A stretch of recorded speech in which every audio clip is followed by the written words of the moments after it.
And welcome to another classic guitar video. Tonight's video is going to be dedicated to a guitar that I custom hand built by hand. I made the body and I made the neck, and I didn't make some of the parts like the tuners and the pickups and obvious parts like that, but I did make the body from a solid block of wood or woods. It's mahogany back and sides with a curly maple top. I made this body when I worked with B.C Rich back in the day, and this was a body I've had stashed for years, and I just finished it, and I'll show you what that is. I get a little bit different camera view because now I have the laptop sitting on a little tray table. I told you guys last time I was going to buy one, just one of those cheapy $10 ones or $8 ones you can buy at Wally World.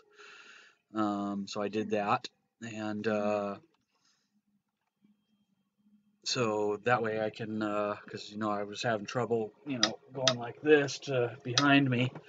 I had the laptop sitting on top of this, and it was getting difficult for me to move and look back at the chat room and switch views and work the laptop and all that. I still can't get to my main streaming computer over here in the corner yet. I could get to it right now if I really wanted to, but I'd have to move like 40-50 guitars and a couple of amps, half-stack amps to get to them. But anyway, but you'll like this guitar. It's really neat. Again, I made it by hand. So for all intents and purposes, this is a B.C Rich Custom Shop. You could call it that because that's where it was made, where I made it back in the day. So this is a guitar that I'm thinking of selling. I've had it for many years. I'm just going to do a general cleanup on it and a reset up on it, and whatnot. So I'll just show you it right now. And here it is. I went all satin finish with it, what I call Levi blue, and this is a book matched curly maple top, and the neck is I made too. I didn't make things like the knobs and the pickups and the strings and stuff like that, obviously, but they're all high quality, real name brand parts. Like the pickups are Wilkinson's. The knobs, I may change out these knobs to skull head knobs. I'm not really sure yet. I think I will, but I'm not sure.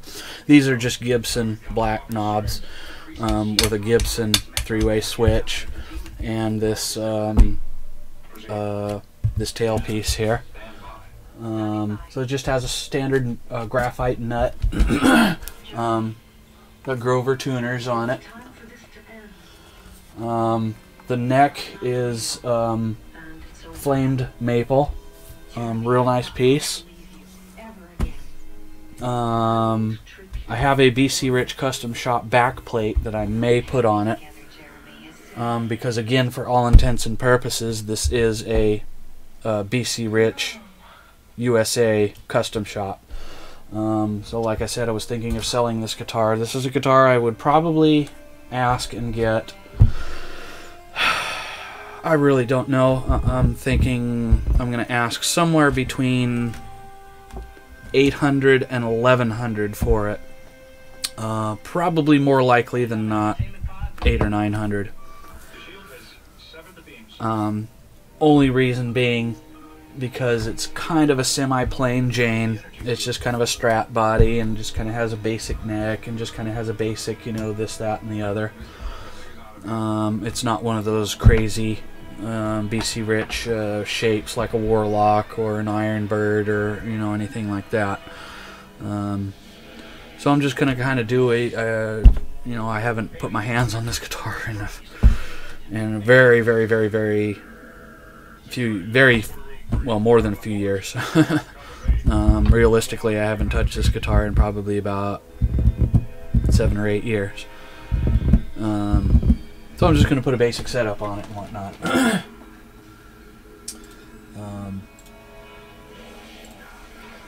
So here it is in all its glory, and we'll just do a quick test play on it. as I always do. And wow, this is going to be the first time I've had this plugged in a great many number of years. So I'm kind of apprehensive. I think it should work. I mean, why wouldn't it? So here we go. Sounds pretty good. Test the switch. Test the knobs. Sounds good so far. Make sure the jack isn't staticky when you test it. And give it a strum and see what it does. I don't know why my cord is short. Oh, I need to move it over, that's why. So, yeah.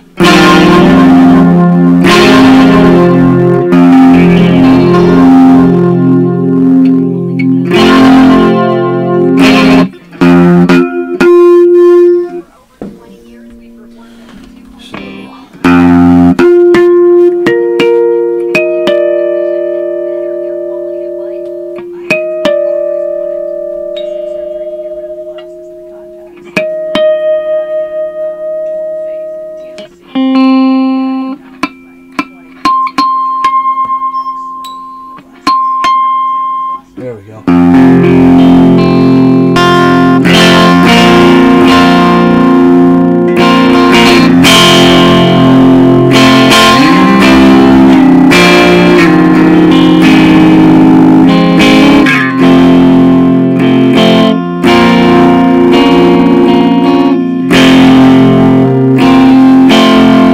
It's pretty good, pretty good, pretty good. I'm pretty excited.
Well, it's a little bit off. It's not bad. Sorry if that was loud. Yeah, no, I mean it's just a hair. I'm gonna have to check the neck. The neck might have a slight twist in it. So might need a slight truss rod adjustment. When I was doing my wiretapping there a minute ago, it didn't sound too good, and it was kind of like not cooperating. I'll put it that way. It was not cooperating. Anyway, yeah. Okay, so I am just going to, like I said, a once over on this baby. So yeah, I mean, I have a lot of bodies that I have unfinished, and necks when I worked at B.C Rich. I've got dozens and dozens and dozens of unfinished projects, everything from guitars, basses, some double necks. Over here, over there, I have sitting on my keyboard a B.C Rich Bitch bass that I started in, mid to late 90s. I think mid to late 90s. I forget right now. Beautiful piece. Been staring at that body for about 2 years going and I've got all the parts for it. Here, I'll show it to you real quick. You can't see it too well because it's got other things on top of it, but right there, that is a B.C Rich Custom Shop USA bass, 5-string bass, mahogany, flame maple, and koa wood. That's slated to be about a $5,000 bass. If you were going to have B.C Rich make this for you today, this would probably be a $2,500 guitar, even though it's kind of plain Jane, if you will. I don't think it's plain Jane. I like it, but I went with this, this Levi Jean blue, translucent over the top. I don't know. It's just something I felt like. I actually have a Flying V, similar to this. It's exactly like this, but it's a Flying V shape, kind of. It's B.C Rich Custom Shop also, and I went the same route. I'll probably do that guitar tomorrow night and show you. It's a pretty cool piece. That one I'll probably sell too, probably about the same price. And so yeah, there you have it. I'm going to put these pickups a little bit higher because you know I like my pickups fairly high for a nice aggressive sound. Excuse me. And I was going to do this guitar the other night like I told you guys, but I've been having real issues with my back. And I just was not feeling well, especially over the weekend. So I didn't do much live streaming.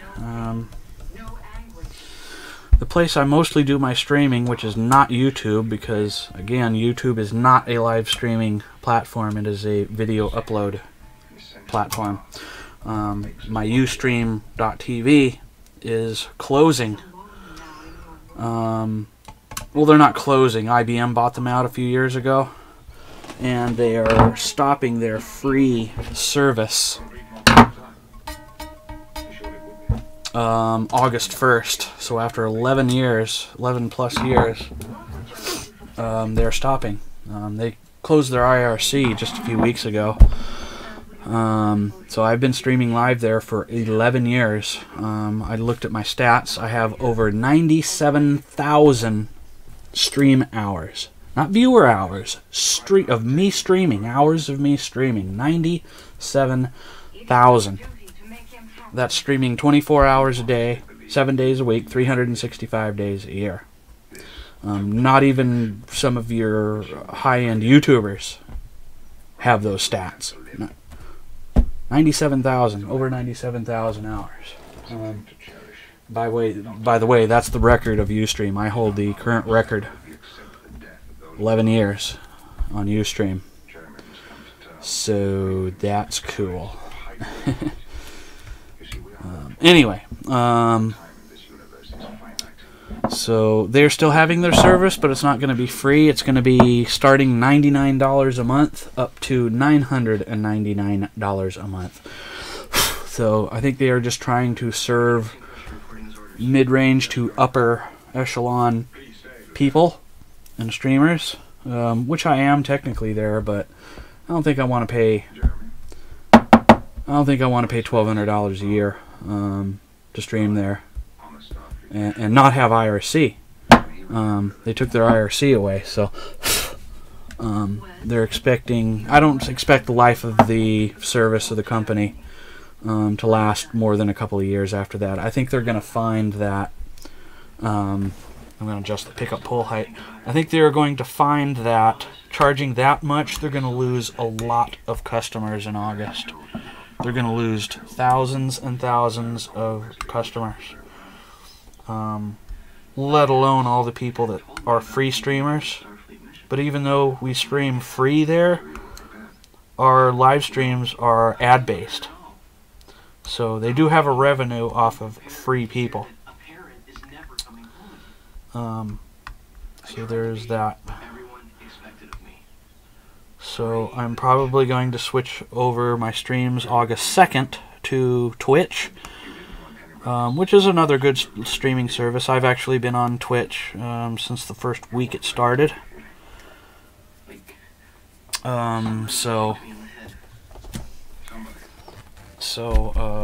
I'll be streaming there, and they have IRC, so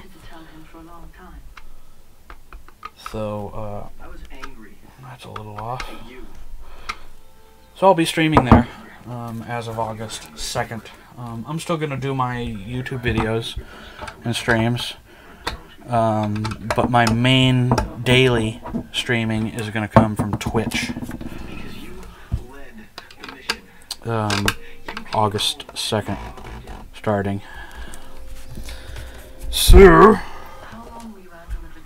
oh, I need to take pictures of this before I go any further. I have pictures of this, but the pictures are like 8 years old, so I'm going to take a couple of new quick snapshots.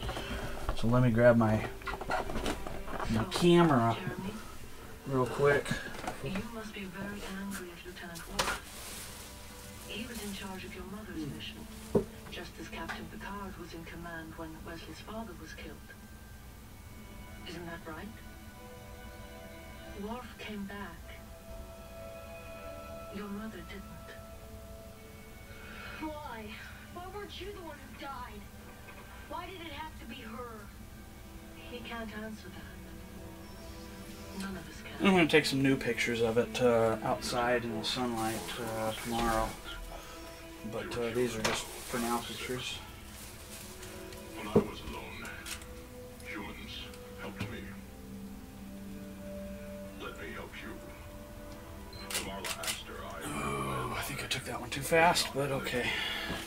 nor that she awaits you on the planet. She now only lives here. Whoops. I took that one too fast, too. I'm usually a good photographer. I'm always a good photographer, but I'm a little still kind of recovering from my back, so anyway.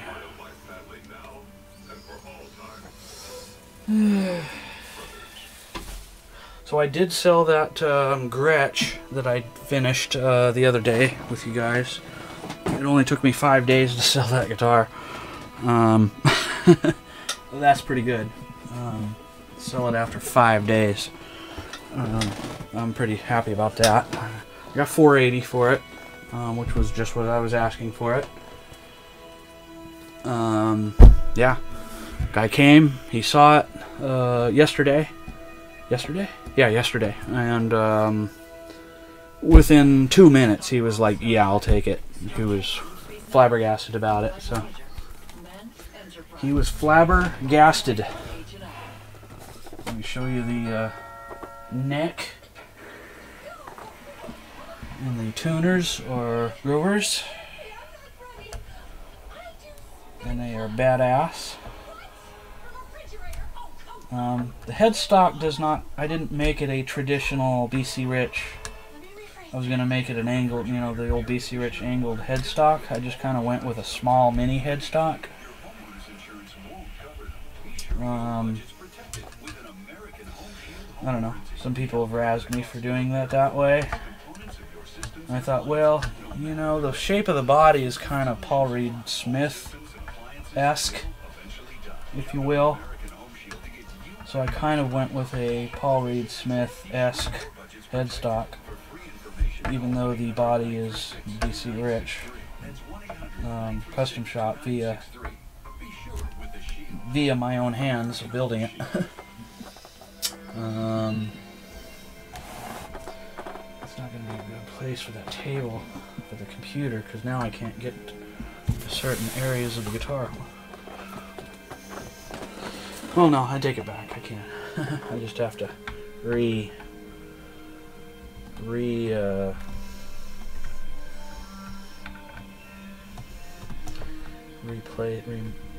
it here.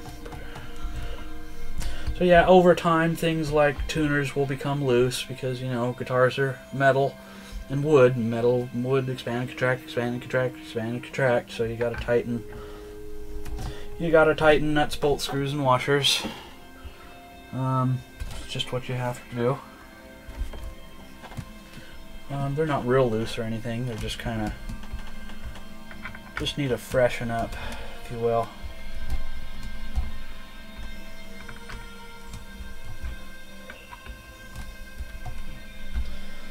So, pretty cool guitar. And then I'm going to loosen the tuners.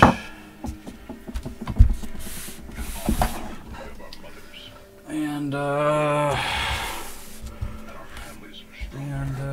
yeah.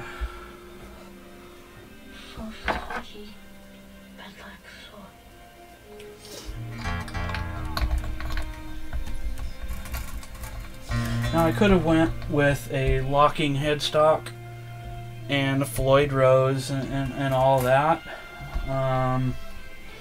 but I don't know. All guitars don't have to be Floyd Rose or a tremolo and locking nut. Sometimes simple is better. Sometimes simple is more. I wasn't trying to make this guitar flashy, you know, real super flashy, you know. Just trying to make it nice. That's all. Just nice. Nothing more, nothing less.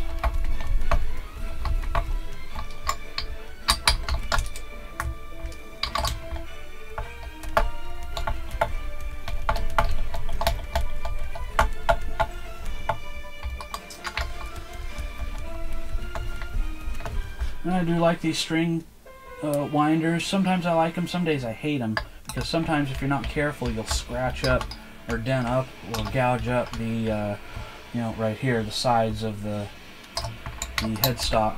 But over the years I've gotten to where I don't do that. Or sometimes I'll take a grinder, and these are flat, and I will grind these around, and then I'll take some of that rubber dip that you can buy, and I'll just kind of rubberize the tip. I haven't done it to this one yet because I haven't found it necessary, but I might do that. Get my rubber dip, my plastic dip out. So, oops, oh, I did that. Okay, so it was a little tight. Okay, so there we have the block off, tailpiece rather.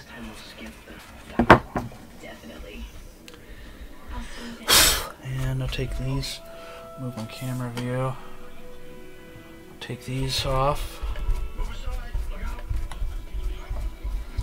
So yeah, this is kind of a special guitar to me. And like I said, I'll put probably 900 on it, and if it sells, I won't be disappointed if it doesn't sell. You know, if this guitar were a need to sell, have to sell situation, or else, then I'd probably put, I don't know, then I would put $500 on it or something if it was a need to sell, have to sell, or else situation, you know, but it isn't, so get these knobs off. Ooh, man, they've been on there so many years that I'm gonna have to very carefully use my persuader. Ooh, man. Yeah, remember I countersunk the holes for the knobs, and they're really difficult to get my little special tool under there to get the knobs off. So I'm just gonna have to, I mean, I don't have to take them off, I just sometimes I let, you know, I want to tighten the pot. There it goes. I prefer they're on there tight than loose. I forgot I put a piece of paper there. So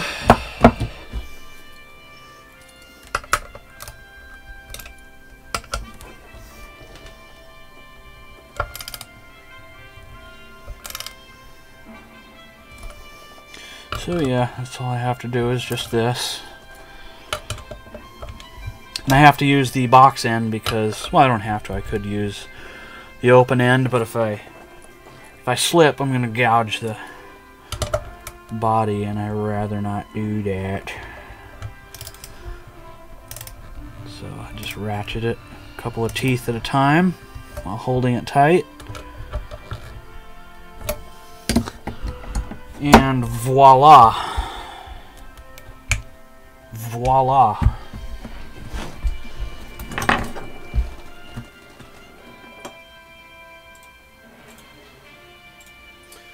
Need to open up my Twitter, not Twitch. Oh, and I'm thirsty. I need something to drink here pretty quick. Pretty quick. Come on, man. It is easier having the computer over here. In that, I can see everyone in chat. Not so easy when I need to stand over here and work on the guitar. That makes it a little not so great. I might have to move it back or something.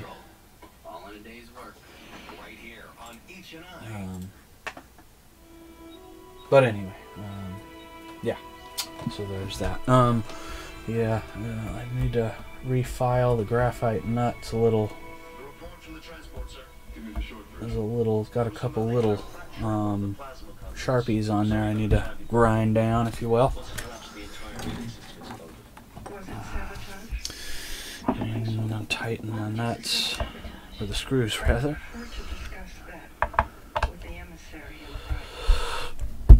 Ooh.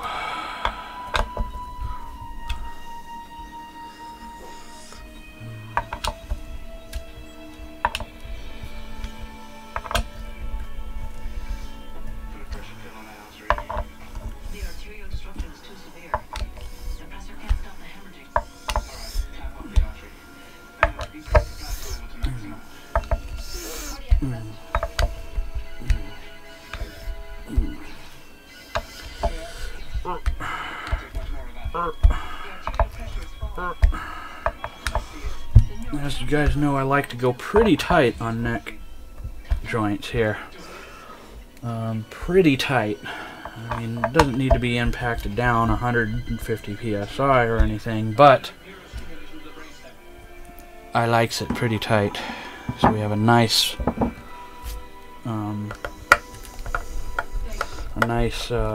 cushion between the neck and the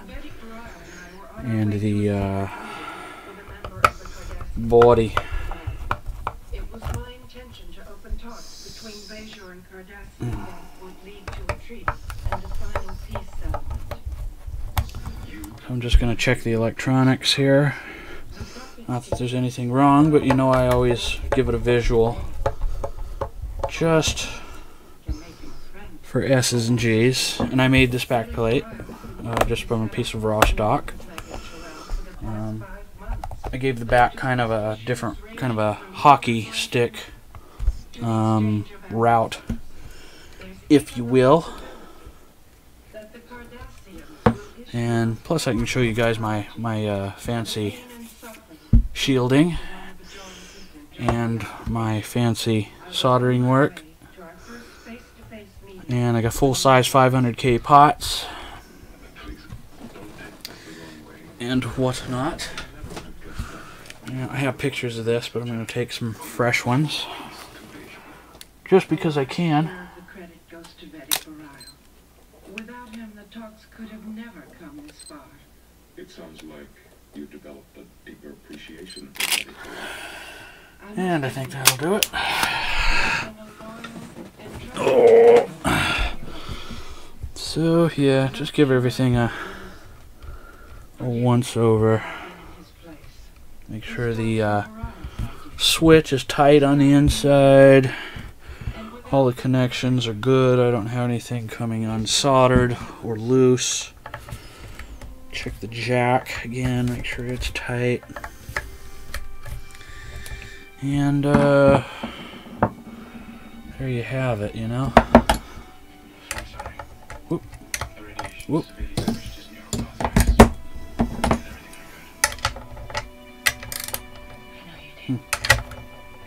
Ah, dang it. Dag nabbit. There we go.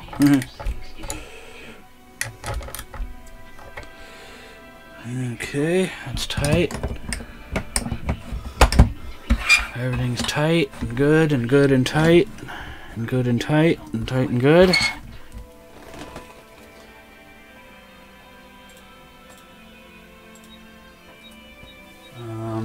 Yeah. So everything is copacetic. Yeah, very good. Very nice, very nice, very good. Yeah.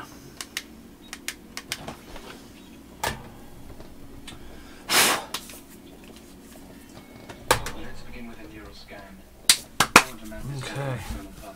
So tuner's tight, neck is tight. Pots, switch, jack, strap, buttons, tight. Everything tight, everything good, everything tight. Yeah, look at that wood. That's pretty. I kind of like this when I was choosing out the wood for this. It had this kind of a speckly. I didn't want to go perfectly book matched. I wanted to kind of have it kind of variegated, if you will. So came out pretty nice. This back plate, I don't know. I might give this back plate a fresh satin finish. When I originally made this, I satin finished it with just with some Scotch-Brite. I think I'll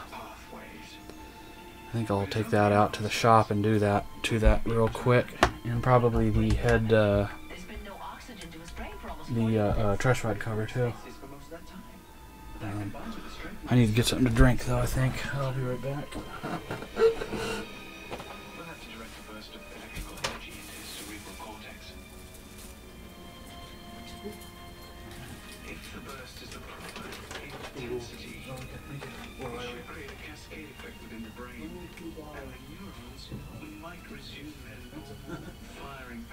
Expensive. I usually pay 18 to 21. Let's close up the cranial cavity. I'll tell you. Yeah, no. Sometimes they have sales, sometimes they don't. It's all good.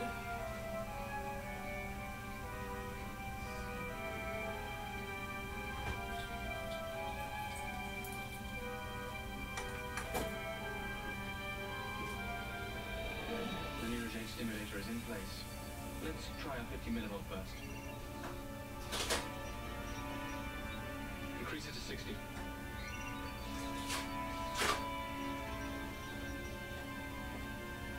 70. That's 5 millivolts above what normal tissue can stand. It'll burn out his cerebral cortex. I'm right. The inoprovaline drug that I gave him should provide additional resistance against the excess electrostimulation. 70. Doctor!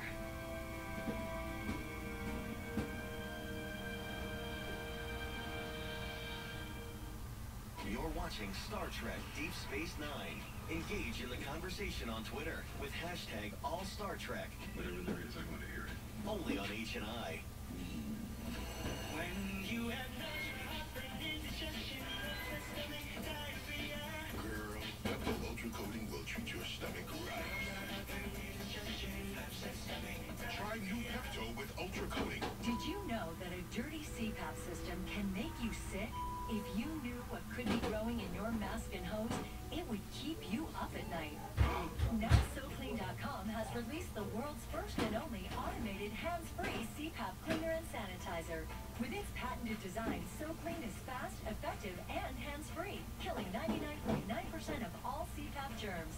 Try SoClean now through this special TV offer free for 30 days. Just call 800-948-3086. My health has improved. It's simple to use, and I'm not worried about infections. SoClean works on all CPAP machines and popular masks. destroying CPAP bacteria, viruses, and germs without the daily hassle of washing your system by hand. Just place your mask in, close the lid, and in just minutes, voila! Sanitized and ready to use. Try SoClean risk-free for 30 days. This is a limited time offer. Call now, 800-948-3086. Or visit SoClean.com today. Termites. Feasting on homes 24/7. Roger.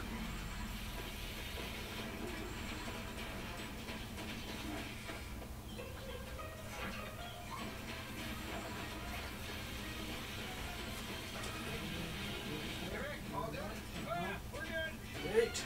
We're good. Termites never stop trying to get in. At Terminix, we never stop working to keep them out because they can cause thousands of dollars in damage. Call Terminix now to schedule a free termite inspection. As America's leading termite control provider, we'll do whatever it takes to stop them in their tracks. 100% satisfaction guaranteed. To schedule a free termite inspection, call 1-800-497-8981 and protect your home. Okay. If they ever do come back, so will we. To schedule a free termite inspection, call 1-800-497-8981 or visit Terminix.com. Oh, Defenders of home. that's good. Oh. Excuse me. Okay, so yeah. Okay, so I'm gonna go take this out to me shop. Along with the truss rod cover, and reset and finish them. And that'll of course give me a chance to check that truss rod adjustment out and re-clean the fretboard. Not that it's dirty, but as you saw from last week's, you all thought, yeah, you don't need to clean that, it looks clean to me. And then I showed you the rag before and then after, and you guys were like, whoa. So I will be back forthwith to do these pieces, the truss rod cover and my back electronics cover. Indeed, you are too modest. You perform nothing less than a miracle here. But prophets must walk with you, Doctor. Well, I and the prophets were lucky, for the ionizing radiation left a residual signature on Barial's external pathways has already made this possible. Whoever deserves the credit, Doctor. I am grateful. And I am grateful you were not taken from us, Vedic Barial. My work here is not yet finished. No, it is not. We must resume the negotiations immediately. We can't risk losing the momentum we've established. I would like to send a coded message to Legate Terrell and invite him to come to DS9 to continue the talks. Wait a minute. Barial's in no condition to conduct negotiations. Barial will simply be advising me. I will conduct the actual talks. I'll allow it as long as your visits don't tire him. Agreed. Vedic, we will talk again soon. Eminence.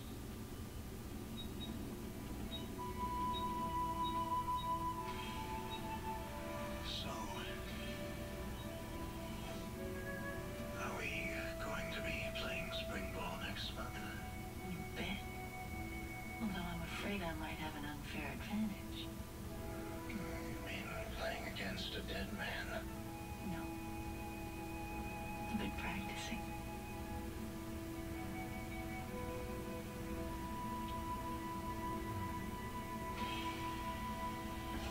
My dad said that you were looking for me. Yeah, it's about tomorrow night. Don't worry. I've already taken care of that. I met these 3 Tyrellians who were bragging about how great they are at Dharmjot. So I arranged a game. Us against them.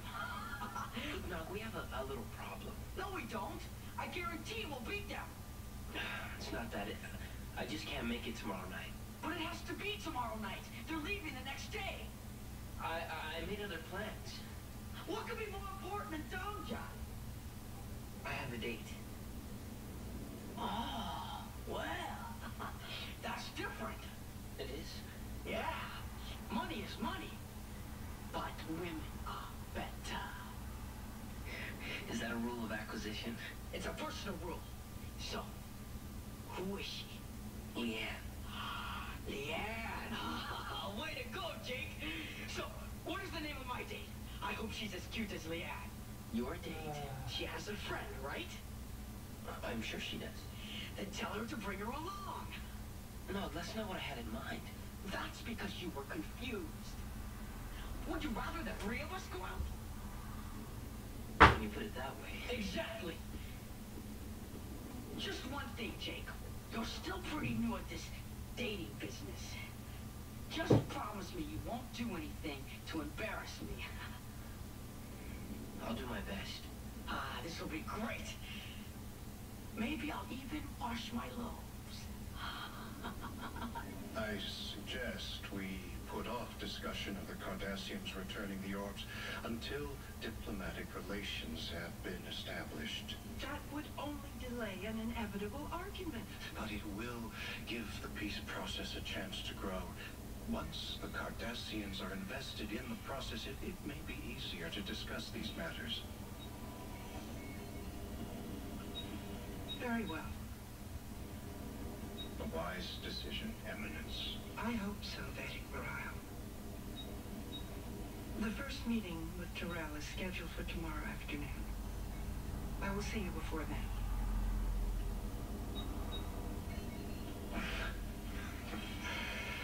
I take it you're not here to deliver a good report, Doctor?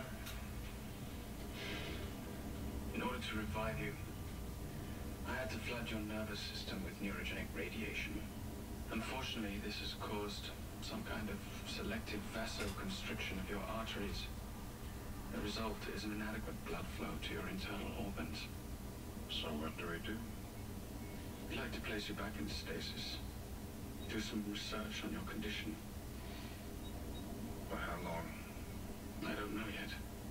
Days, weeks, even months. Maybe even years. Maybe. I'm sorry, Doctor, that's not acceptable. I can't allow myself to be put in storage when my people need me. I don't want to wake to a Bejor still haunted by the memory of the occupation. I realize how important these talks are to Bejor. But as your physician, my duty is to you first. And I have a duty to Bejor. Please help me heal my people.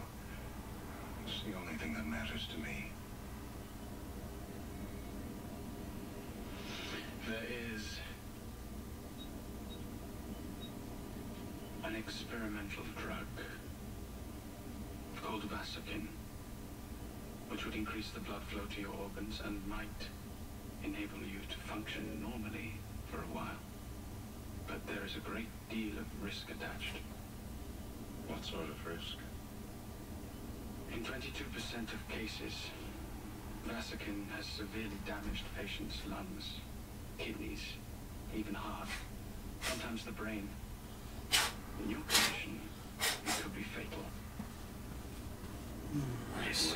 Allow me to function normally for the next few days. Yeah, here's the pieces. But why risk your life for a few days? I have no great desire to die, Doctor. But I am determined to carry out the will of the prophets as long as I am able. And I cannot carry out their will if I am unconscious in some stasis tube. Please. Begin the Vasokin treatment.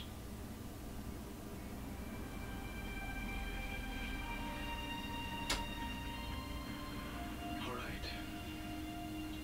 We'll start this afternoon.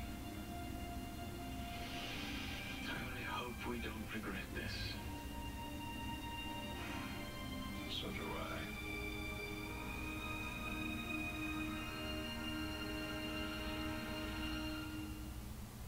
It takes the right kind of balance to be the best kind of hero. Hill Street Blues. All day tomorrow, starting at noon, 11 Central, on Each and I.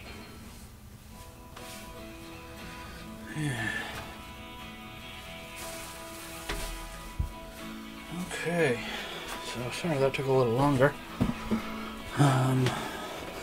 but it did. So I had to get my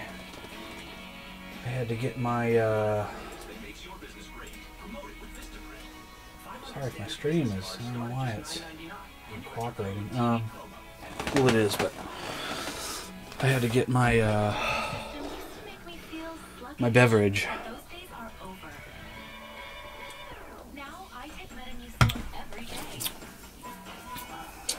My refreshment. Anyway, here is the truss rod cover and the backplate electronics cover. All done. I resat and finished them. I did not have any more Scotch-Brite, so I just used fine rated steel wool, brand new piece, and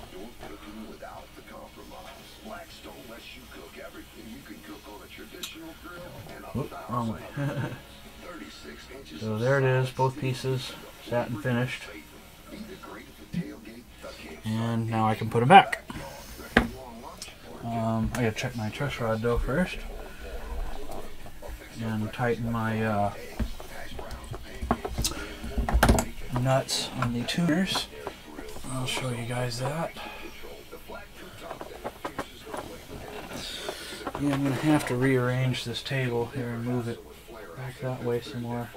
And to do that, I've got 4 guitars sitting there, because I need to be standing, you know, over about another 8 or 10 inches or so. I mean, I can still do it here, but it's just a little less than ideal. I found myself saying that all the time, and when I realized it, I just stopped saying it, and my life changed. I stayed home most So again, I just tighten, and I always put a thumb here.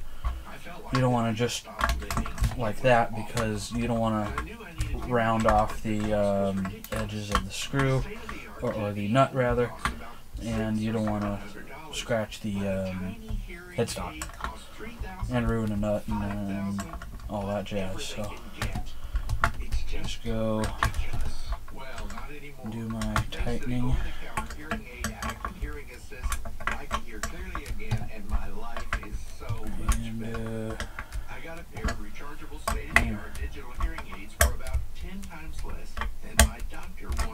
And I'll need to retrim the tips of the string, because once they've come unwound, it'll leave a little sticking out again. So I'll have to trim off probably about 1/8 of an inch or so. Nothing, nothing entirely major. So to redo the nut, there's a couple little burrs here that have developed. So I just take my little razor blade here and just very gently, even if you already have them and want to back up, or if you're tired of changing gently batteries, hearing assist take that little burr off. And right now you can buy 2 recharge hearing aids and have 60 days to try them risk-free. Call 800. Be very careful not to touch the fretboard. Or visit hearingassist.com. Scratch it up. Or to give the gift of hearing to someone you love. That's And just kind of re-sharpen a couple, not sharpen, but re-groove a couple of the grooves here. And then I'll put my lube in here too. And this is a real graphite nut, so it's a high quality nut. This nut was like $15. So I was like, oh man. Excuse me. I have this very tiny piece of Scotch-Brite. I'll just kind of because this is, I sat and finished this with some Scotch-Brite originally, so I'll just kind of, not that it really needs it, just kind of give it a fresh face, if you will. And I'm just going with the weight of my finger. I'm not bearing down on it by any stretch.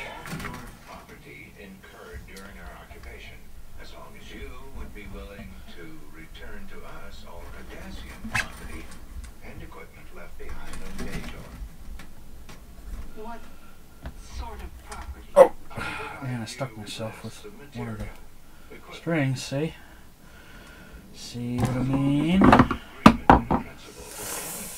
That's the second time I've done that in a couple weeks, isn't it, guys? You can tell when it happens to me. I'm just like, and afterwards you never feel it. It doesn't hurt right now because it only hurts when it goes in.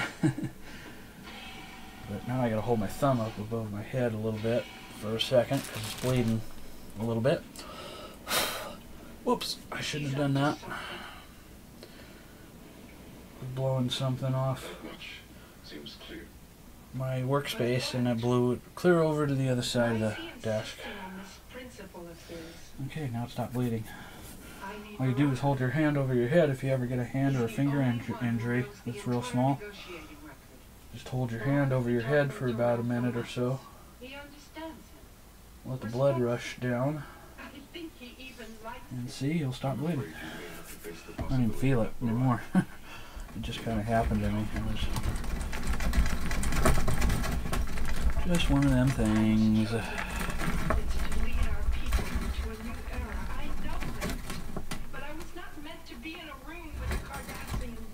You just have to watch it.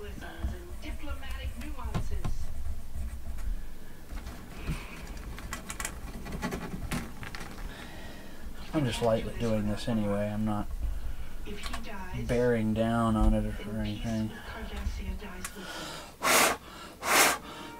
And I just blow it off and that's it. You know? Now I will go ahead and put the truss rod cover back on. And this is just a truss rod cover I made from scratch. And I have hundreds and hundreds of templates for truss rod covers, pick guards, electronics covers, pickup bezels, things of that nature. And I'll just break one of those patterns out and trace it out on a piece of raw plastic. I have hundreds and hundreds of sheets of raw plastics, as you guys have seen before, like that pearloid blue one that I made a while back for that Jackson Custom Shop, made in USA, that I worked on when I worked at Jackson, and I needed a new back cover.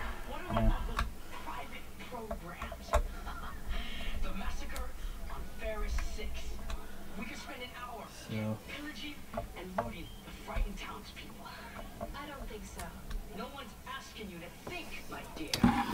So. So that's it on that. And I'll move back the view and check chat. And I didn't expect a lot of people in chat today. But that's okay.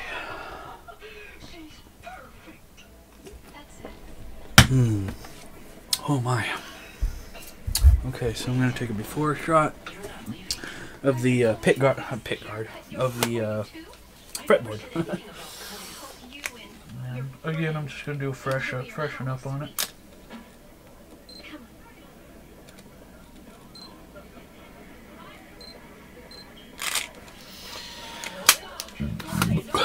Just a freshen up.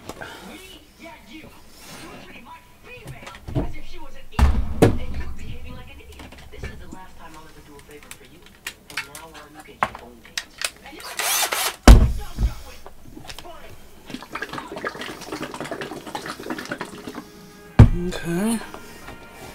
Put the chair over. Ooh. Yeah, I gotta move this. I can actually move this back about 4 inches. I can do that.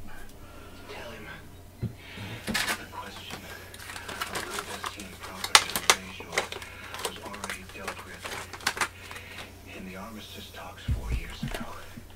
Don't worry. He'll still pay the reparations. Well, what about this question of money? His attention is wandering. He's in pain. Give him more of the drug. He's had enough. Then you'll need to give him something else. The negotiations resume in less than 6 hours. And we still have 40 pages. Now, just very lightly start like this. You don't want to start full throttle on a drill, otherwise you'll sling the polish all over the place. And you don't want to do that. Believe me, you don't.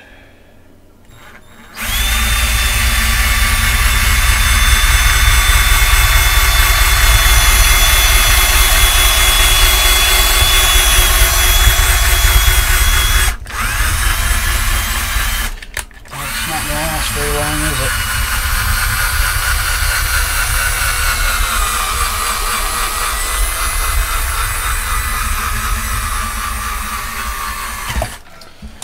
I'm going to have to plug it back in for a few minutes.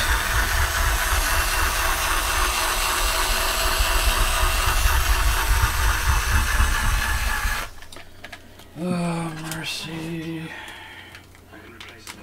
And do like I did last time, you know. And then we'll come back in a few minutes and we'll just sit and chat and until that charges up back a little bit.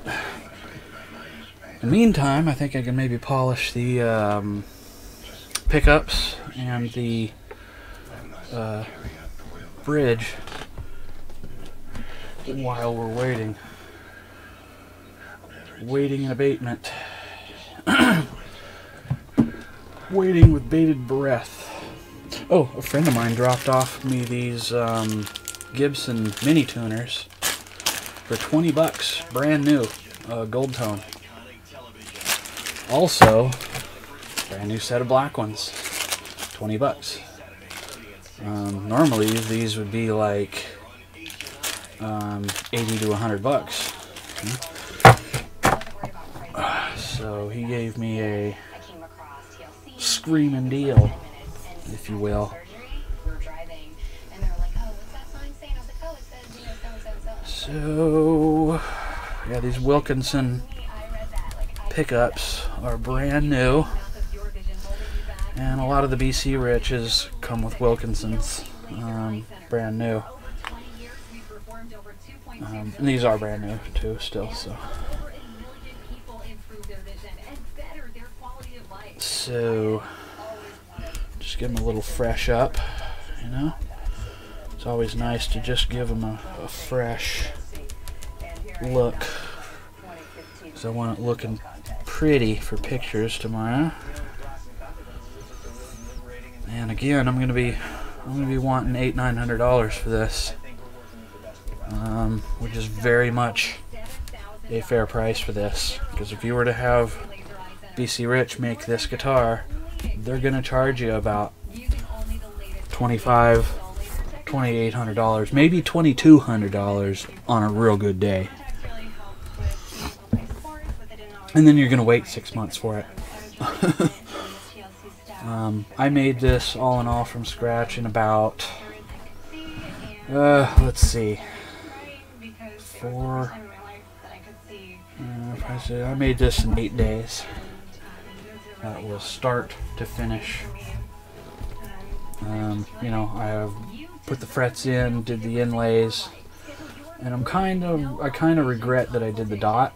I wish I should have done clouds or diamonds, the B.C Rich clouds or diamonds. But again, you know, I was kind of going for simplicity with this guitar, so I wasn't trying to get all dog-ass fancy, you know. Just wasn't, you know. Just wanted it nice, not outlandish like most B.C Rich are. Just for the people that like a simpler, little bit less flashy guitar. So that's always nice, you know. Building a website in under an hour is easy. 68% of people who have built their website using GoCentral did it in under an hour. And you can type in your So let's see how much of a charge I've got on that sucker. Probably not much, so I'm gonna have to do this fast.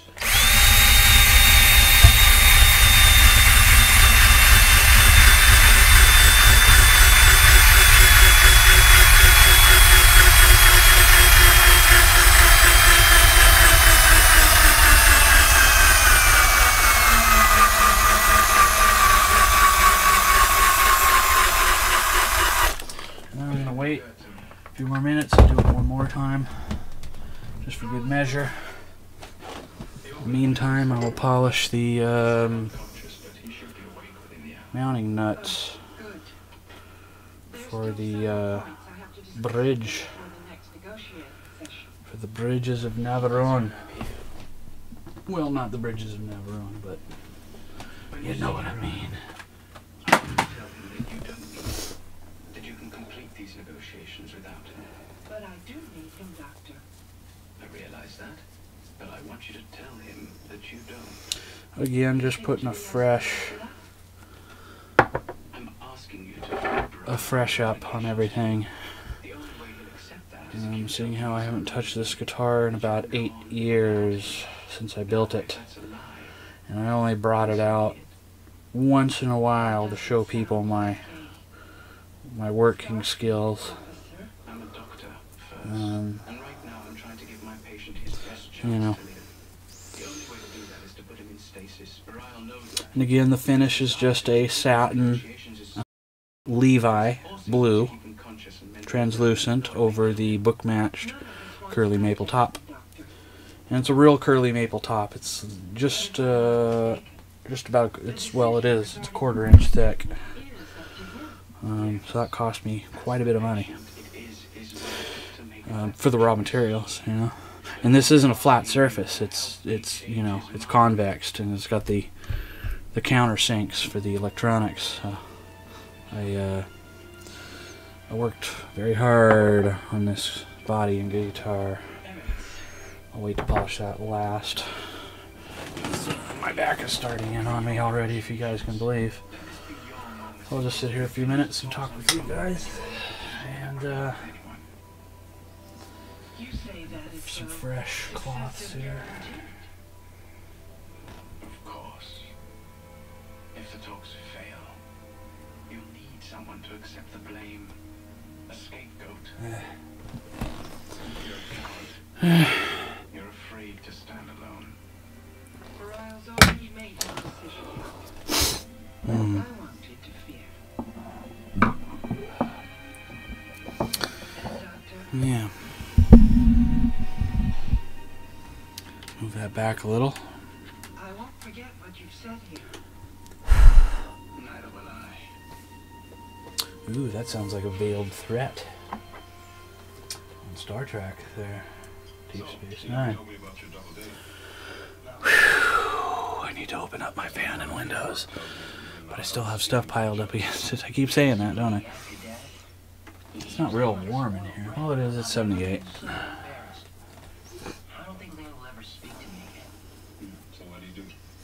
Well, I will polish this off. Ooh, pretty. Ooh, pretty. Sounds like he's acting like a Ferrari to me. You can't blame him for that. Well, in that case, maybe you were right all along. About what? You once said that humans and Ferengis are too different to ever really be friends. I remember saying that. And you know what? I was wrong. You and I proved that. Sure, you have your Ant on my table here. Ooh, those are nice. They ought to be. They're brand friggin' new. They ought to be. Give it a couple more minutes on the charge on the drill.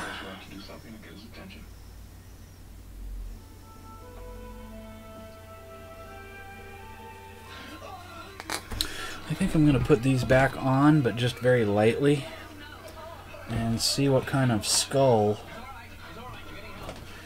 knobs I have, or something fancy. I think I have some that are just like this, but they're sparkle. I have sparkle gold ones, sparkle silver ones, and rainbow sparkle ones, I think. I might even have some blue sparkle ones. That would match the blue here. We'll see. I don't know. Again, I'm not trying to go, was never trying to go fancy on this guitar. Just nice, not fancy.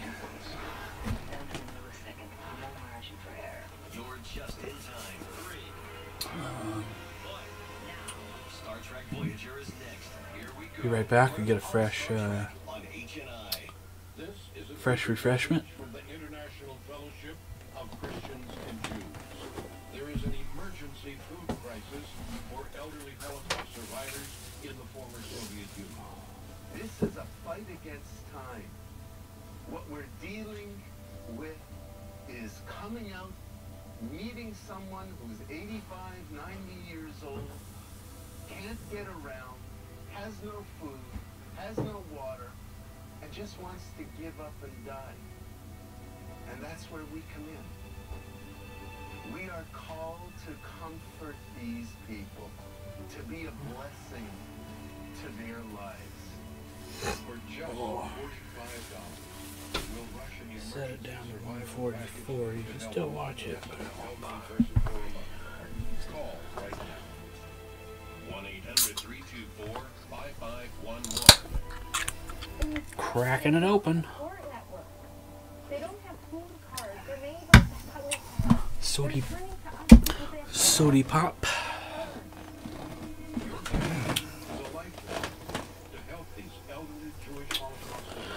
Okay, that should be long enough to first see what kind of charge we have on that to finish this up.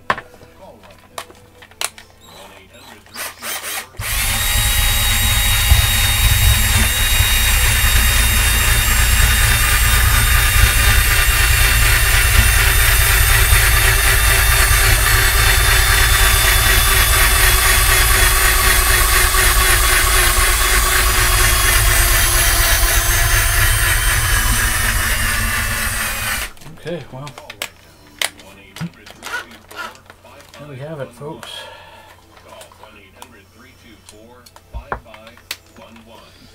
That is as good as we're going to get it. And I'm fine with that. Actually, you did pretty good. I went over it, what, four times? So I'm pretty happy with that. Internal organs with artificial implants. Could you do something similar with the damaged parts of his brain? It's hard to say with any certainty. There's a great deal about the way the brain operates we don't understand. One of my professors in medical school used to say the brain does how we replicate. Okay, so we're going to start with a fresh rag. You can see it's, well, it's got a couple little tiny spots right there, but for all intents and purposes, that's clean. And then 2, 3, 4, 5, 6, 7, 8. So I went 8 times and look what it did. That's just from sitting. Just, you know, playing a few chords on it.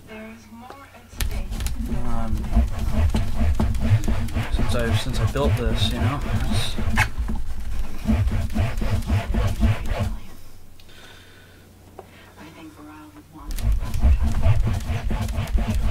If I go through with this, the man who wakes up may not be the man he used to know.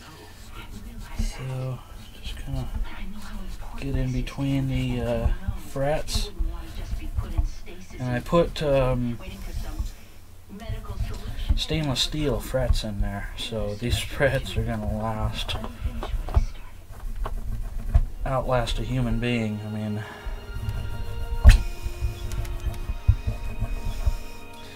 that's how good these frets are. So I do that from time to time. I do like nickel frets and other materialed frets, but these turned out pretty good. As if you didn't know. Your accomplice here has also denied involvement, but I have an eyewitness who saw both of you breaking into the Tholian ambassador's quarters last night. I don't even know what a Tholian looks like. Tell it to the magistrate. At least put me myself. I'm sorry the quarters aren't to your liking. Please feel free to submit a complaint to the management.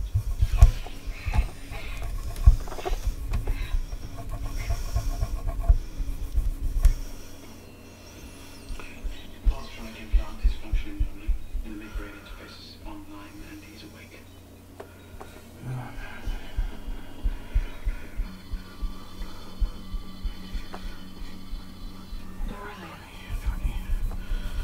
Yes, Major. was just checking the layout. I was trying to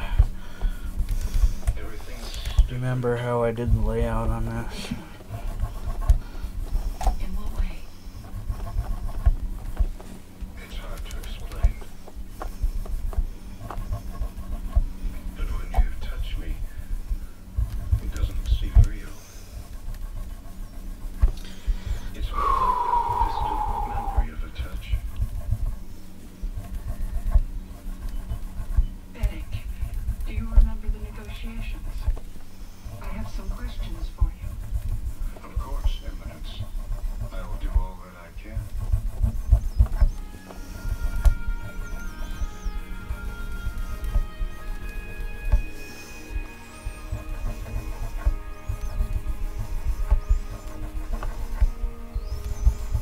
Yeah, I think I'll do the matching, well, not matching, but the twin guitar to this.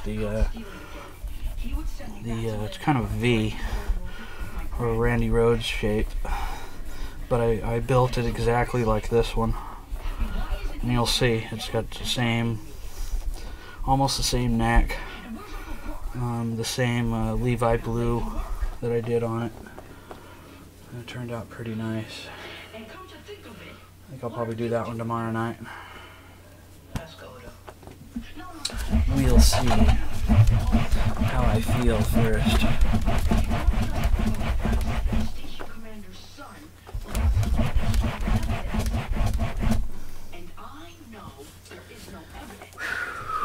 think I gotta open the window. It's getting warm in here. I put Odo up this because I wanted to talk to you. In here?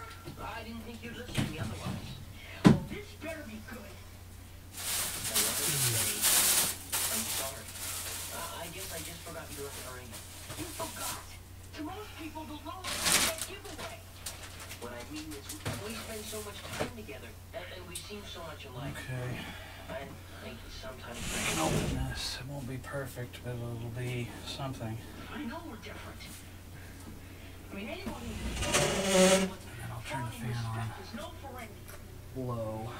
made me sick. And you'll hear it, but you guys will hear it, but it won't be majorly bad or anything. But you'll hear it. It won't interfere with our stream, so. At least I don't think. It should. It won't. Oh man. I have so many parts. I gotta, sitting out, I gotta put my parts, organize my parts and get them arranged here. So I got a little more foot room here, so I got a lot of stuff on the floor. Oh, ooh, that's much better. I have that fan open. And I've only got 2 guitar cases in the way. It's only covering the bottom of the fan about 4 inches, so. And it is exactly 78 degrees in here. So with any luck, that'll take it down to about 72 or 4. Whew. It wasn't majorly hot today. It was only like 82, 81. But just starting to get a little stuffy in here. A little stuffy. Just a little stuffy. So, you know, not bad. Ooh, picture of the after shot, the aftermath. Tired of wrestling with seemingly impossible cleaning tasks? Sprays in the bathroom can be ineffective. Try Mr. Clean Magic Eraser with Duraflow. Simply add water to remove soap scum. Try Mr. Clean Magic Eraser with Duraflow. Oh, big difference. Oh man, big difference. See if I can show this to you guys. It'll be kind of, you might not see it on camera too well, but yeah, you won't see it. Yeah, I can't show you because, oh well. At least you guys can see from here the difference. And there's a big difference. And again, not that it was entirely bad to start with. It was just kind of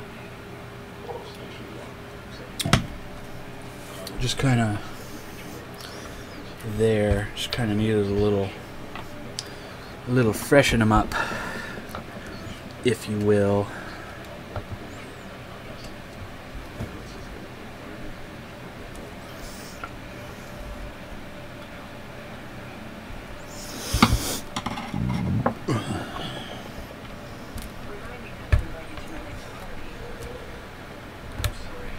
Whoops, I didn't mean to do that. Oh, I can get it off.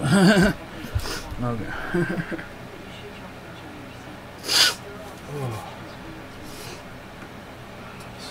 And I have the laptop plugged in, so I could sit here for a 4-hour mega stream if I wanted to. I don't necessarily, but I can turn my TV show up a little bit because the fan on the fan. So I'll just kind of give this a little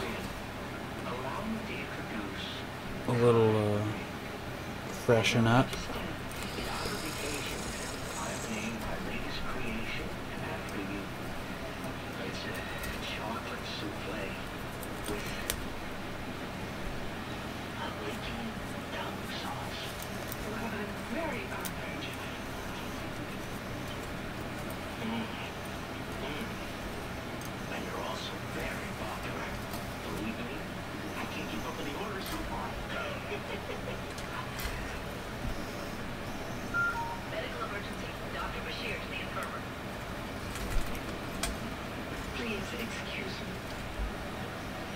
Make sure it's not twisted.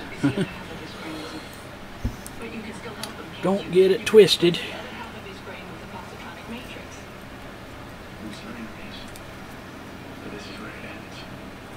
What do you mean? I will remove whatever last shred of humanity Varel has left. But you can't do it. Perhaps, Charles, it is time to listen to Dr. Bashir. Sure. Don't let your history, your place in history, you don't need Varel anymore. Believe me, child, I share your pain. So again, all these parts are new. I'm just kind of giving it a fresh up. One, because I want to, and I want to reacquaint myself with this guitar I built from scratch many years ago. You know, plus I just love doing this kind of stuff anyway, so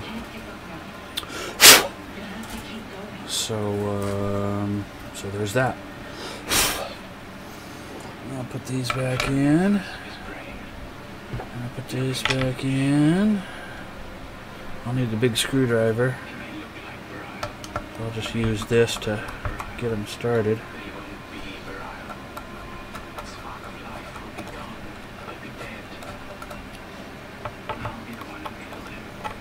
Normally I wouldn't do it this way because I take a chance on dropping the screwdriver and scratching the surface of the guitar. But I'll get the big screwdriver out in a minute to do the final tighten down. The big screwdriver. The correct screwdriver, see? It's got a wide spade.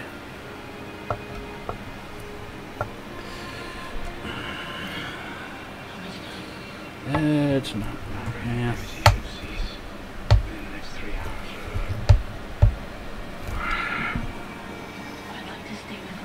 And you know me, I like to get the slots perfectly straight because I can. So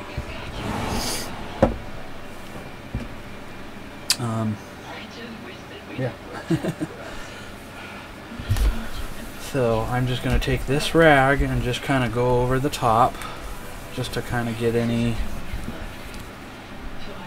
thing off of it. Not that it's dirty, I'm just any schmutz or a little bit of dust, or which it isn't because this guitar is in a case.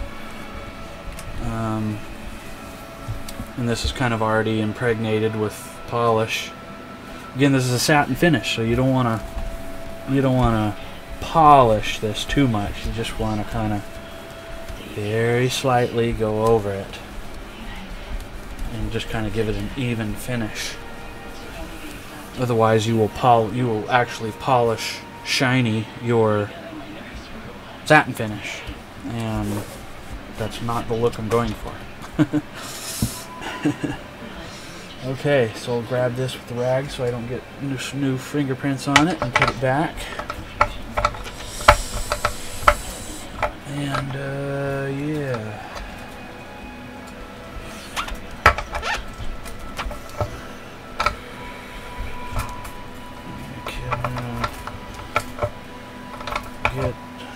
What is the issue? What's the problem? What's the... Oh, wait, there we go, maybe. Or maybe not. Sometimes these come off easier.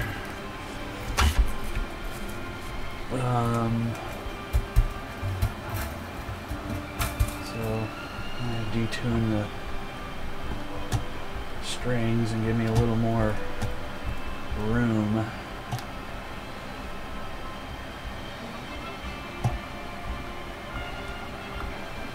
See, the room's already gone down a couple of degrees, so that's probably having the effect on me getting this bridge back on, because again, metal and metal and wood expand and contract, so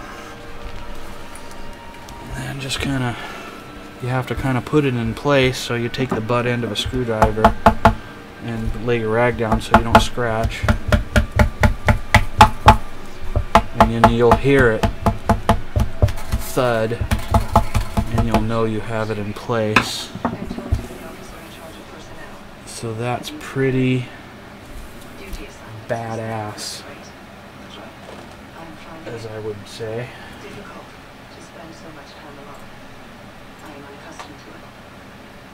Well, I need to change the topic of my stream. I need to change the topic.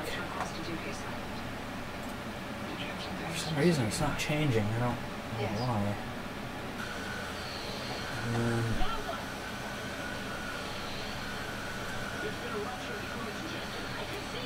I'll figure it out here in a minute.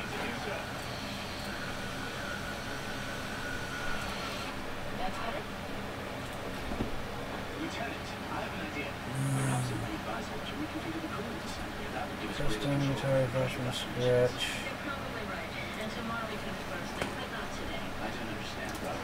B.C Rich Custom Shop.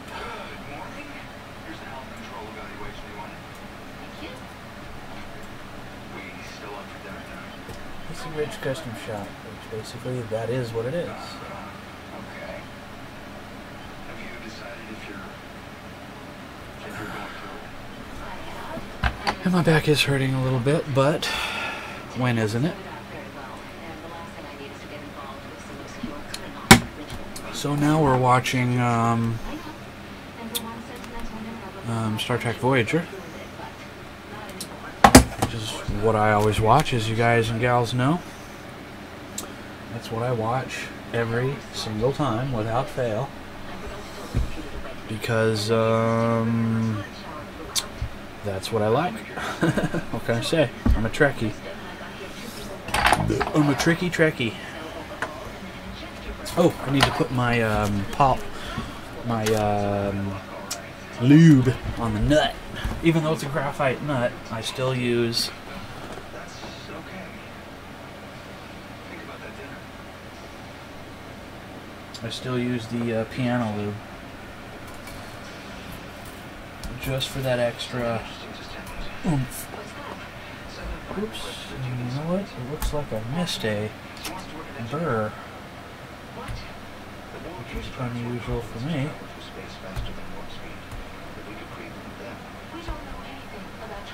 Okay, I got it. So I just start with the I start with the smallest one. I put my finger here so I'm not getting it all over everything. And I just very lightly, because this stuff comes out really fast and furious. Whoa, see? Just what I barely did. Oh man. So in a case like this where I bring out too much, I'll take my finger like this and then I'll just go across the whole thing like that and spread it.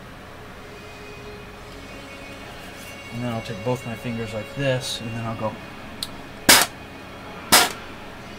I'll give 3 little burst breaths to get rid of this, because this stuff is very fine. I mean, it is ultra fine, ultra mega fine.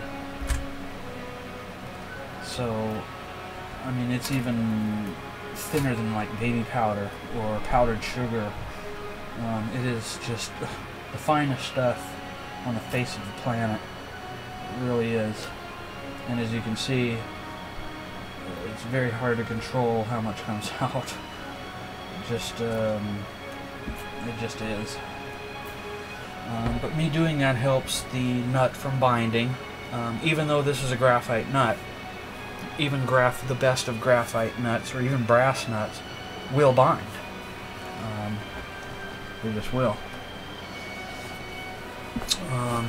Okay, so I'll leave it on this camera view so you can watch me redo. And as you know, I grab the string like this, and at about the 3rd or 4th fret, or 5th fret sometimes, put tension on it, make sure all the wrappings are under each other, make sure the string is in its saddle.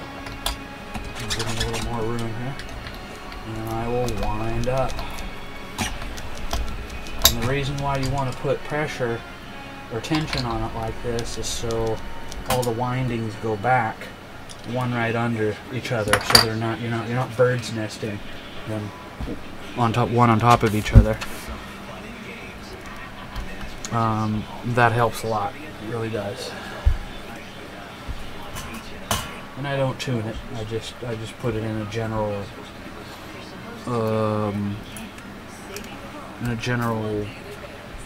tension, if you will. I need to re-tighten. I think this tuner is a little loose. And see, now I'm leaving out some more string here, about a little less than 1/4 of an inch. And I'll cut these all off, because otherwise, like I did a while ago, I pricked my finger, my thumb.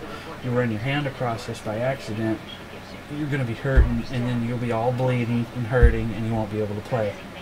If you were a gigger. So there's that. So again, tension, 3rd, 4th, or 5th fret. I'll do the 3rd one this time, just for fun.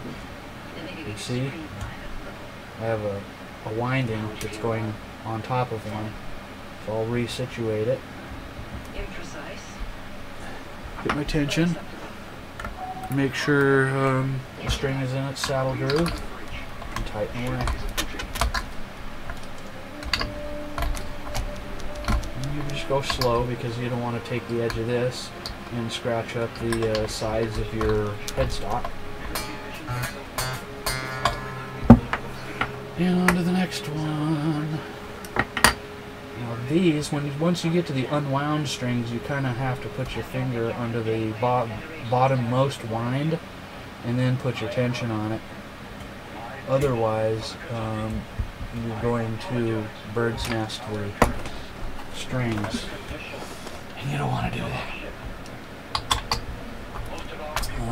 Make sure the string is in its saddle groove and tighten away.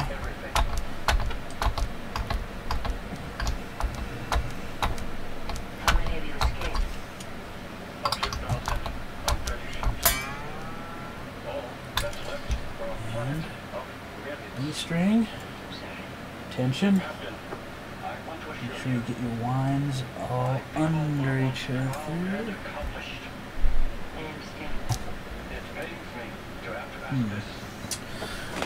It's hard for me to see. Oh, there we go. And saddle groove. and wind up. Oops, I was going the wrong way. And just go slow, so you're not, you're not making any mistakes. Double check your saddle groove. And do the last one. Put your finger under there, make sure all your windings are going under each other. Double check, triple check. 3rd fret, saddle groove, and wind.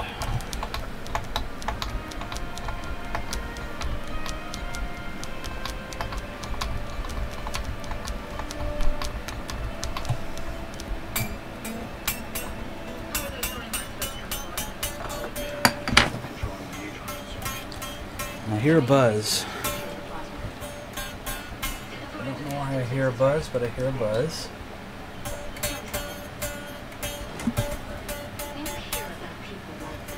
Is it coming from the nut? Could be coming from the nut.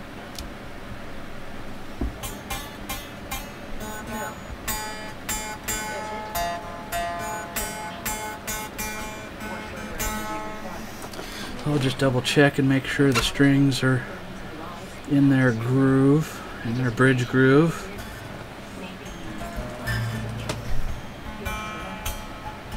Oh, I see why it's buzzing. I had the back pickup too high.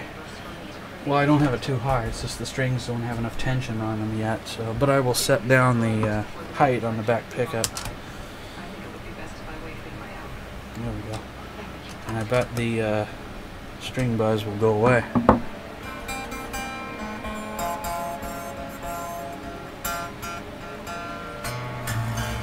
Yep, it's gone. Okay, so now what am I gonna do? I'm gonna flip this baby over.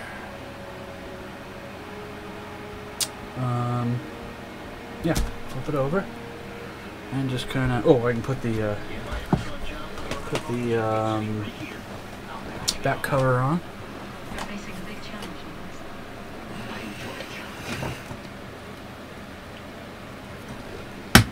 Again, I'll show you guys the electronics close up here, just for S's and G's.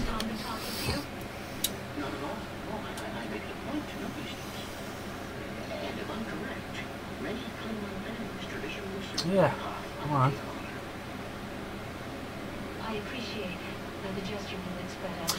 And I routed this. Let's see if I can.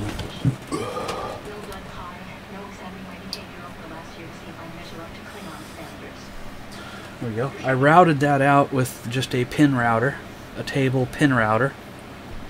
You just kind of cut out your pattern. You use a piece of plastics reminiscent of the back plate, wherever the back plate went. Where'd it go? And then you trace it out, and then you use your pin router to gouge a hole and do your first size. They have 3 sizes. They have the inner size, and then the flat side size, and then the outer side size for the cover. And you have to go figure out how deep you need to go. Make your calculation for how deep you need to go on each one, minus the thickness of the curly maple top, and minus the thickness of the pot, and the thickness of the washer, and the thickness of the nut. And then if you look, these are see how I have a countersunk. The pots are countersunk, each one, and so is the switch is countersunk. So that way it rests flat, and it will be less likely to move around even if the nut gets loose.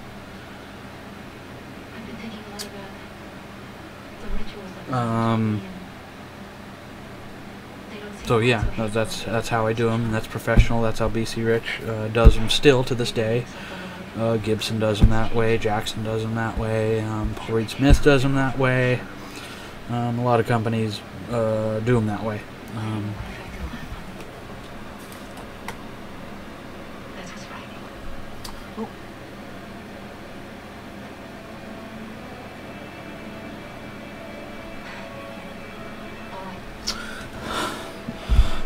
So it gives it a professional look. The only thing I kind of wish I did on this was, instead of going with plastic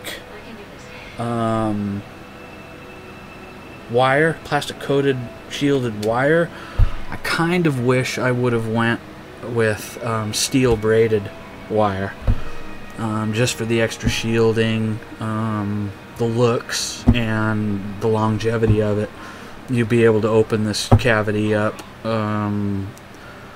75 years from now and it'll look virtually the same. Not that these won't last many years, because this is good quality wire, but if I had it to do over again, I would have went steel braided wire. But maybe next time I will do that. So again, but I did shield the back of the cover, and I just finished the satin finishing on the back cover, so that gives it a killer look.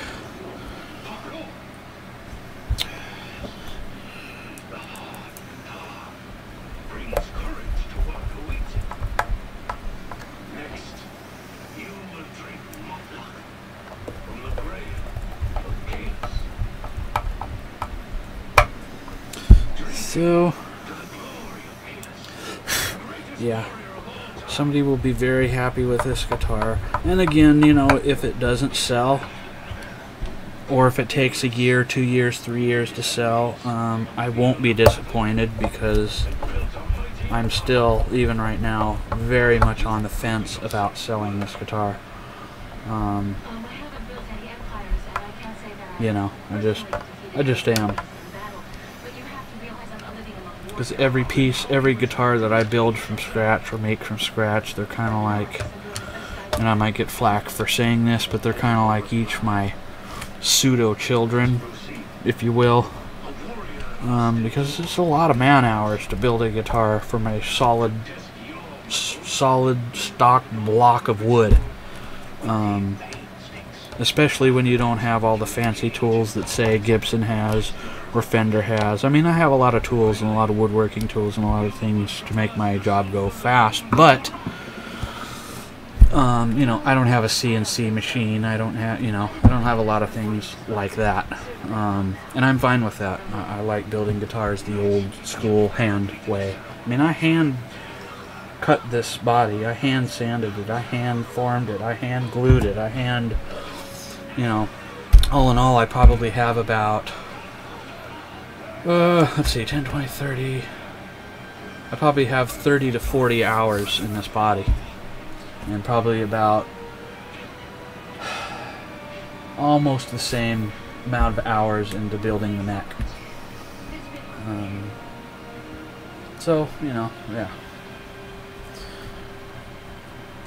And I'll probably change this plate out. You know, sometimes I'm apprehensive about putting a actual name branded backplate on a guitar that I built, because then inevitably you'll get a hater that comes along and accuses you of faking a guitar. Well, you built a fake B.C. Rich, or oh, you built a fake Ibanez, or oh, you built a fake this or a fake that.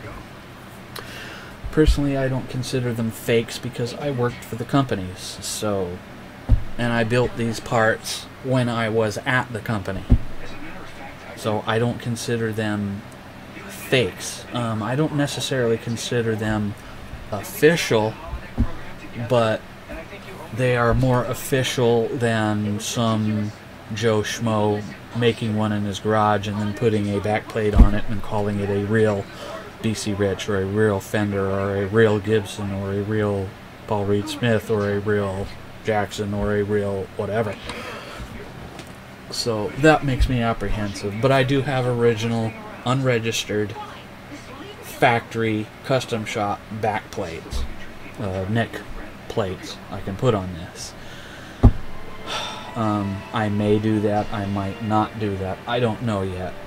I'm gonna have to think, and I think about that on all the guitars because I have literally dozens and dozens and dozens, probably over 200 actually, back plates when I worked for B.C Rich and Ibanez and Jackson and Fender. You know, I have all those parts, and they are all real and all unregistered and all legitimate.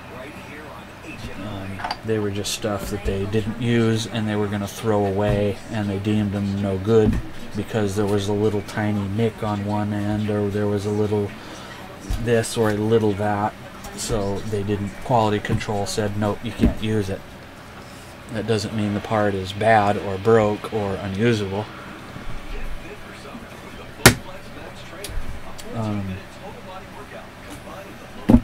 So we'll see. I will just have to see. I don't know yet. We'll see. The answer is we'll see. More likely than not, I probably won't. But you never know. I might just say, screw it, you know. I'm just going to go ahead and do it. But whoever buys the guitar, I will tell them the story on the guitar. I won't say, oh yeah, it was a real B.C Rich made by the Custom Shop. You know, I will tell them the whole story. I worked for B.C Rich. These are all real B.C Rich parts. Blah, blah, blah, blah, blah. And ultimately, the prospectable buyer will either believe that, or they won't, or they will pass on buying the guitar, or they will buy the guitar. At any rate, anybody who knows guitars will pick this guitar up, and they will see, and they will feel, and they will smell, and they will touch the quality of it. It's not some Fender Squire that you can go to Guitar Center and buy for $129. You know, just in parts, I probably have $500–600 just in raw materials and raw parts. So on a bad day, it's worth at least that. On a bad day, it's worth at least that. Okay, this is getting a little weird. Enjoy it though. Let's try it. So yeah, I'm just gonna put a light wax and polish on the back of the neck. The neck is kind of, it's not satin, but it's kind of semi-gloss, if you will, or semi-satin gloss. Ooh, I gotta be careful with the strings because I almost poked myself just now. And the back of the neck is beautiful, and then you can look at it and see just, you know, it's, the back of the neck is stellar.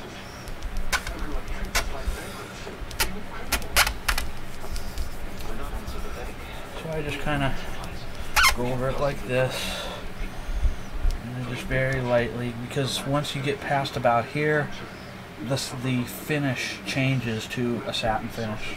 So I'm not going to, you know, I'm just going to give it a very light, up to about this point, and that's it.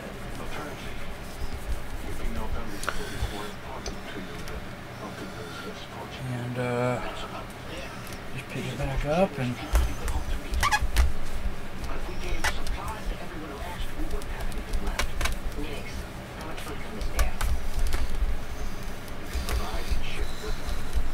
yeah, that's nice. And I will repolish the tuners. Even though they're brand new. They're brand new, but they're 8 years old. But I will polish them anyway. Because I can. I'm going to flip it over to the other side. Flip it over to the other side. Side.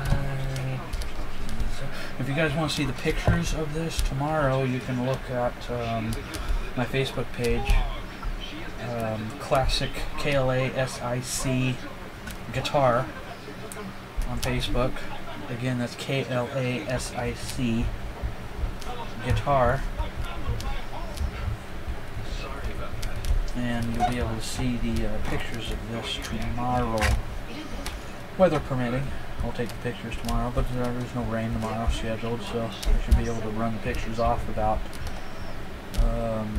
2:30 p.m. my time tomorrow. Well, I'm not one of those people. We all have a past. What matters is now. I'm uncertain what you're trying to say. If there's any way that I can help you adjust to your life here on Voyager, please ask me. I will remember your offer.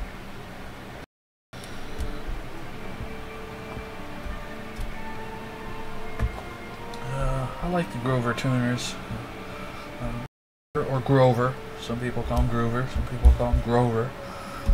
The Groover tuners. They're very good. They're very good quality. Again, I think if I had it, I would have gotten the black chrome ones. But I had these in stock, so I just kind of threw them.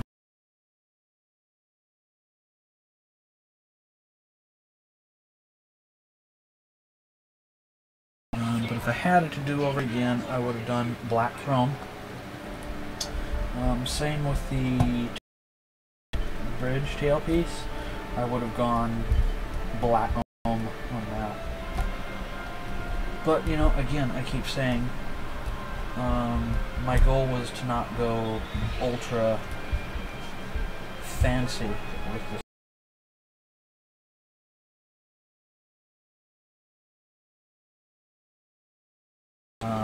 And that was my goal for this guitar. You know?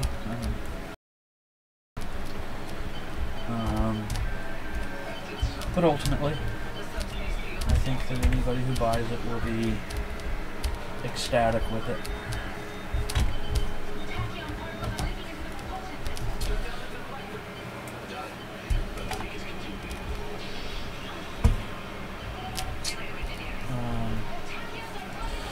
Yeah, not much else I can say about this guitar other than the things that I kind of maybe wish I would have done instead. You know, hindsight's 2020. You can always say, well, I wish I would have put black chrome hardware on it, or I wish I would have put a tremolo on it with Floyd Rose, or I wish I would have put the standard B.C. Rich headstock on it, or I wish I would have this, or I wish I would have that. You know, I mean, ultimately, I'm happy with this guitar. Ultimately, it turned out very good. I am definitely not happy with the guitar. I'm very happy with the guitar. Again, I got about 80, 90 man hours in this guitar, so maybe even 100, 120. I'd have to look at my records again on this guitar, but most guitars I built from scratch have at least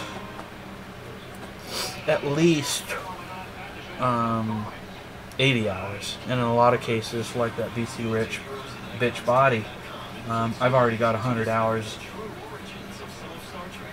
No, I take it back. I've already got almost 80 hours just into that body.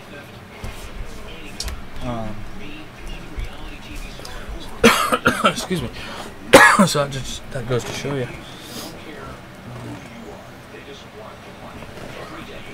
Okay. Yeah, this thing looks nice, and I'm glad I decided to re-satin finish the backplate and the truss rod cover. I'm really glad I decided to redo that. You know what? I think I'm gonna. Oh man. I think I'm just gonna leave this neck plate on there and not put a B.C. Rich Custom Shop one on there.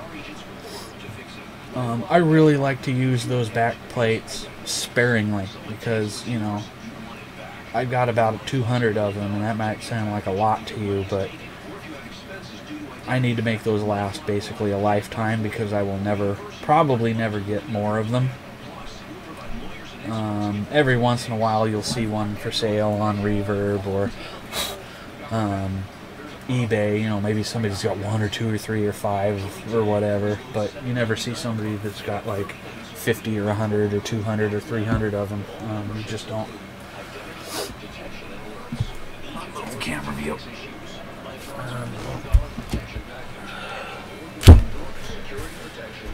So back, boom, boom, baby, boom, baby. Boy, that fretboard looks good. And I'm gonna finish off my drink because I'm thirsty again, and I will be right back. And I will be right back.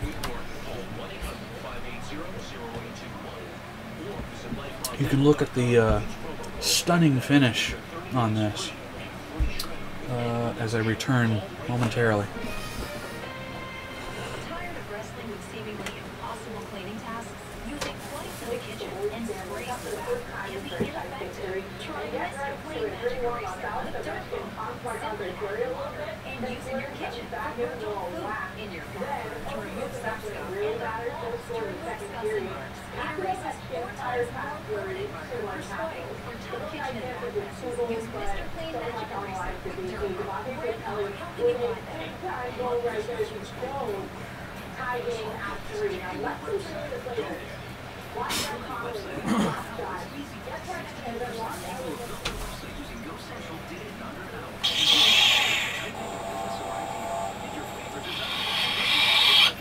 Sorry, I had to turn my lightsaber off.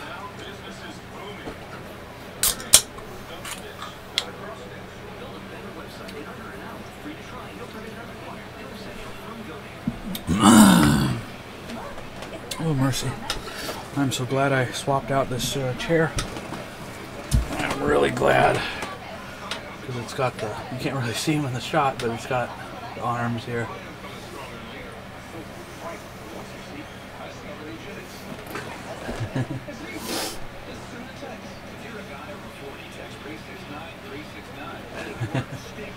Okay. Being silly here.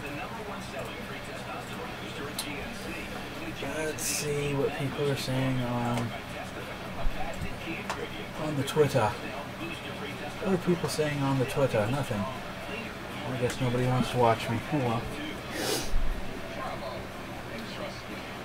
Actually, I had a couple people in there earlier. They didn't say anything. Okay, so anyway. Alright, okay. I'm going to look and see what knobs I have. Not that those are bad, but I don't know. Well, I'll see if I have anything else that I want to swap them out for. You just never know. Maybe I have something that'll just go, you know what? Those would look better on there. We'll see. I have a gang load of knobs. I have these gold ones. Gold, they're just like the other ones, but they have the speed notches in them, and they're gold. Those look cool. It kind of accentuates the gold tone in the curly maple. But these are Gibson. I kind of like to save these for Gibsons. Here's a one just like the ones I had on there, but they're black, but they have the speed grooves on them. See? So I have that option. I have these. They're aluminum, but they have the pseudo mother of pearl inlay on the top, but it's a complete set of 3. I don't. If I use them, I'm going to have one left. You know, I kind of want to save those for a guitar that that have 3 controls, 3 knobs. These actually look really good. I like that. Wow. You know, they accentuate the curly maple. I might have to go to Guitar Center tomorrow and see if sometimes they have these in stock. I think that's where I got these at Guitar Center a couple of summers ago. Those actually look really good on this. But I don't want to break the setup because I have 3. So that's a bummer. If I had only had 2, I would just use them. But I don't. So that's a bummer. That's a bummer, dude. That's a real bummer. What else do I have?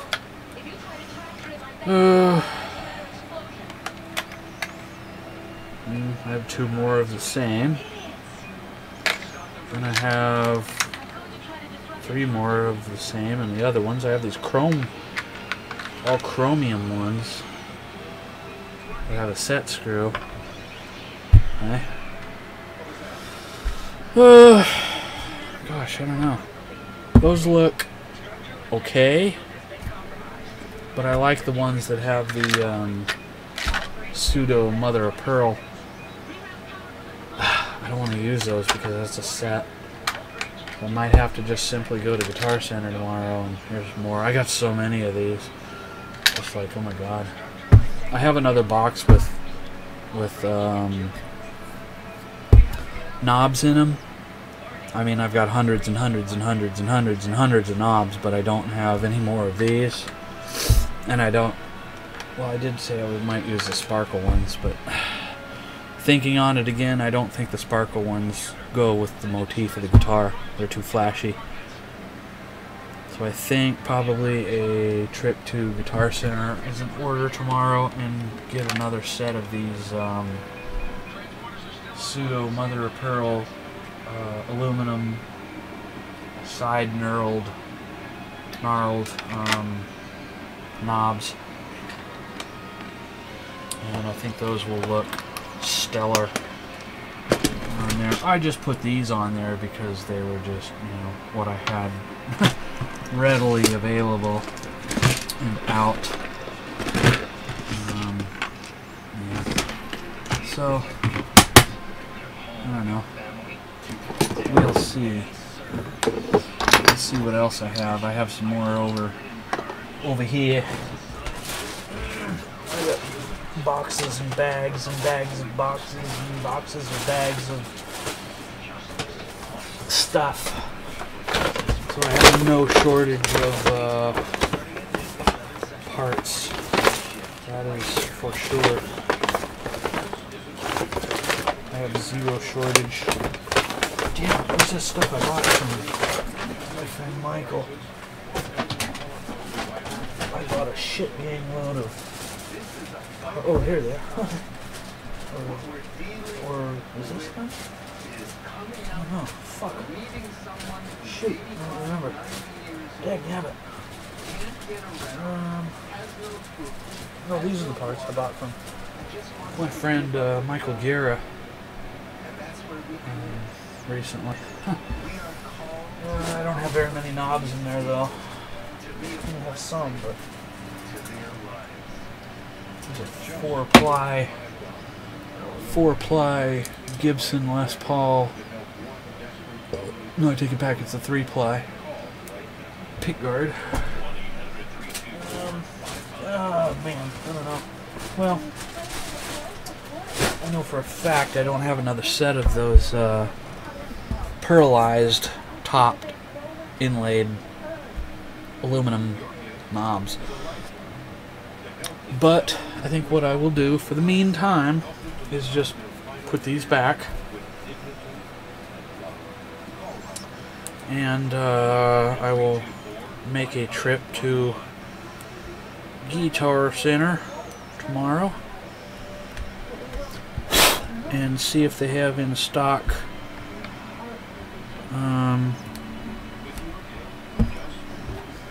another set of those knobs, because they do really look good on that. They do really look good. They really offset the look. I think you guys would agree. I'll just put these back in the meantime, and see if they have some in stock. If they don't, I will order some. And when I get them on, I will just take another fresh... I'll still take my pictures with these on tomorrow. And if I get the other ones on there, I will take another set of pictures.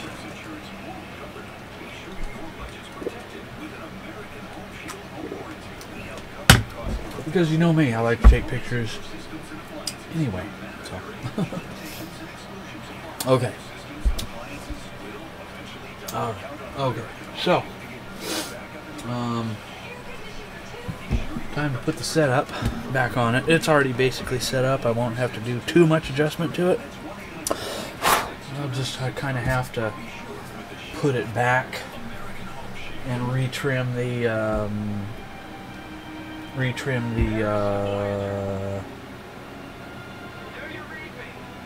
excess ends on the strings. So yeah, okay, all right, okay, all right, okay. Excuse me. Whoops. And I'm going to change out my practice test amp, I think, soon.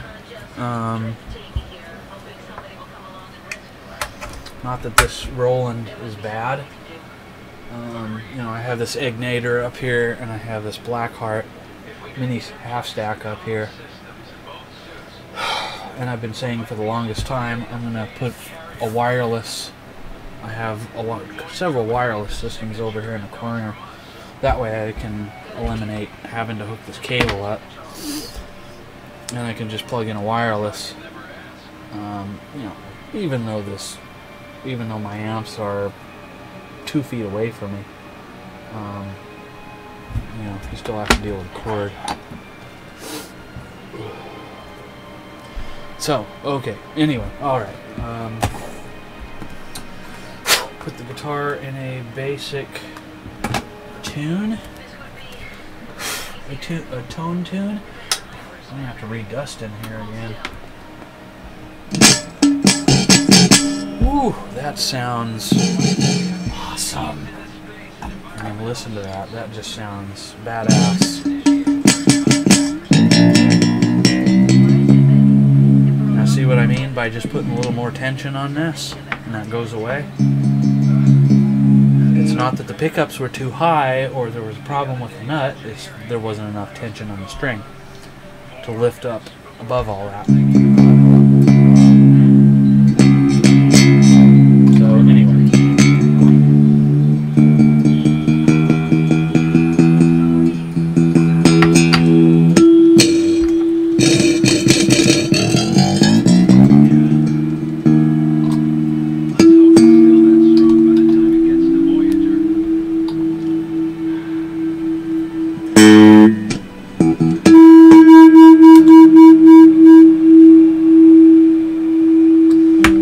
Camera view because sometimes you guys are curious to know how I do my tuning harmonically.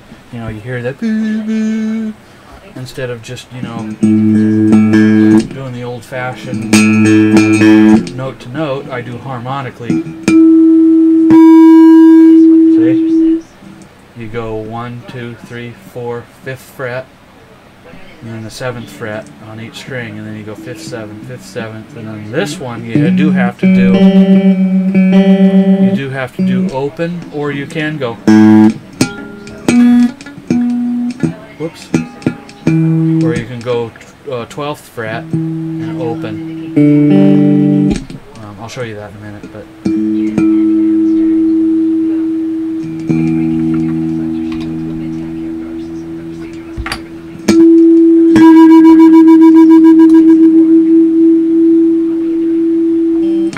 hear that woo woo woo woo woo woo woo woo, and as you tune it, it'll go woo woo woo woo woo woo woo woo woo woo, and you want that woo woo woo woo woo to go away. You want it to be in unison, like that, not like this. Here, listen to the difference.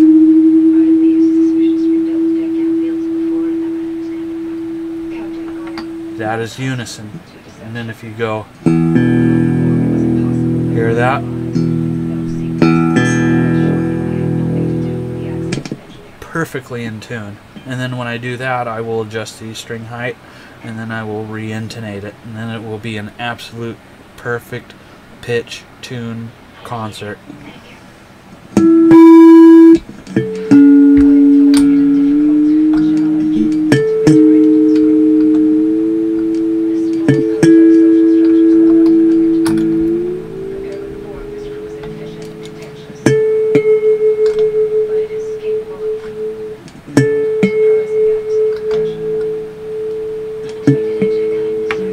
Once in a while I will do this just above the nut, because what that will do is that will better seat the string in the groove of the nut.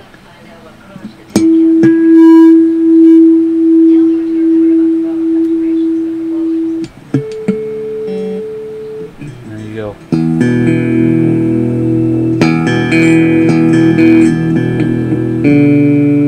Perfect tune.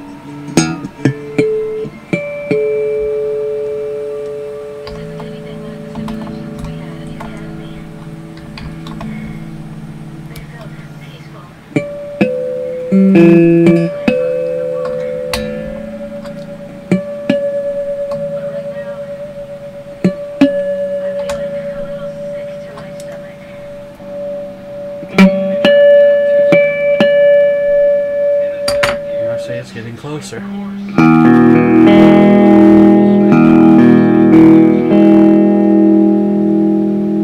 Perfect tune.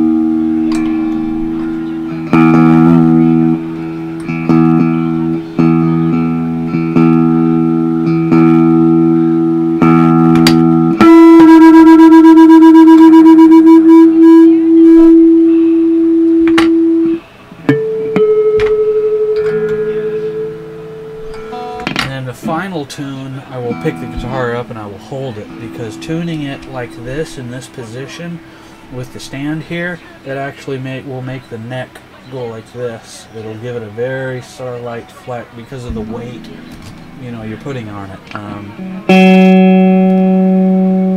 You hear that? And I know it's kind of hard to hear, but if you strum it open, laying like this, and then I'll pick it up, you'll hear just a very ever so slight change in tune. Listen carefully. See how it went up a little bit? You know, it's because of that flex.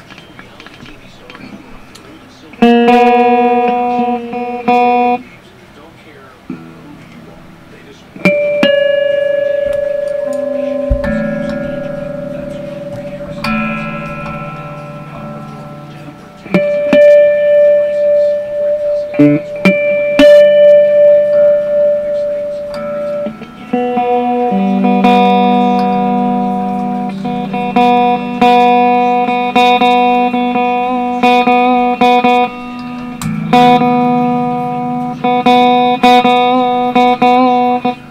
how I do that, and it goes. It's I'm kind of putting it in its seat by doing that, and I can give it more of an accurate tune.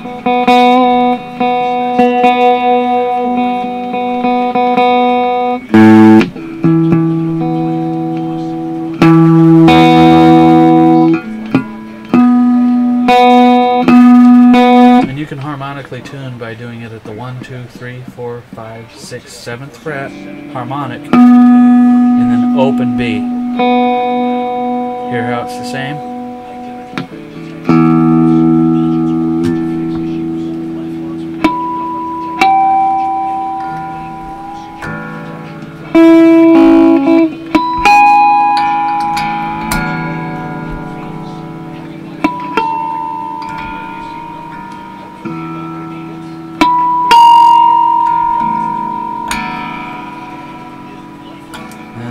E, you really want to do it slow because it's your weakest, thinnest string, so you don't want to tune it up real fast, otherwise you could break it, even though it's a new string.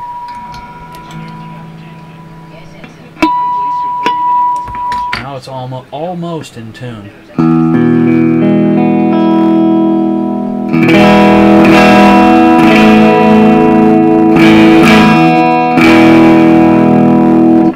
Some of you might say, that sounds pretty good, leave it at that, you're done.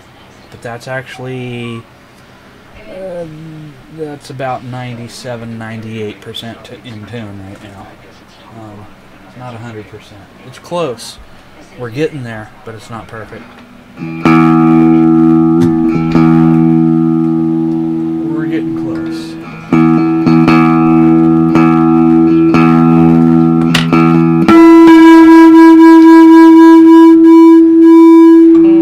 I think I'm going to take this time to cut my ends off that I have exposed.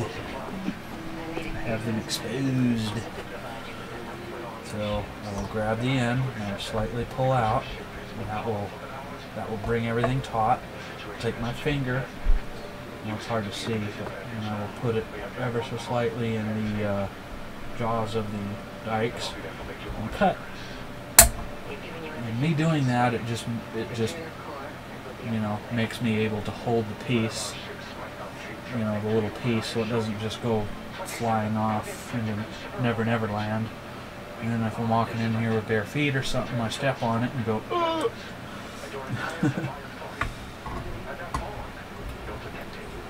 So I'll just grab the piece. And hopefully not prick myself.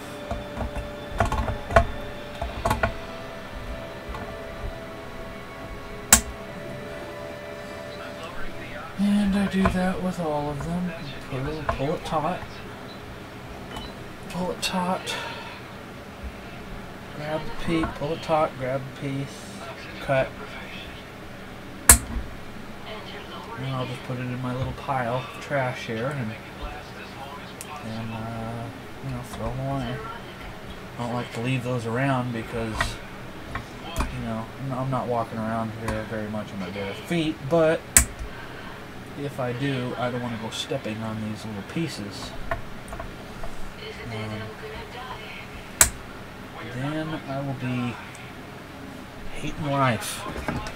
If you think stepping on a Lego barefoot hurts, try stepping on one of those little pieces, and then it scrape your bone. You feel it scrape the bone. I've had that happen before. And you got to take a pair of tweezers and dig into your toe and yank it out. That's not fun.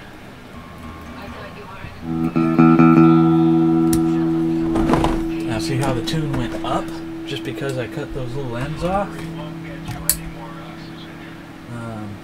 That just goes to show you.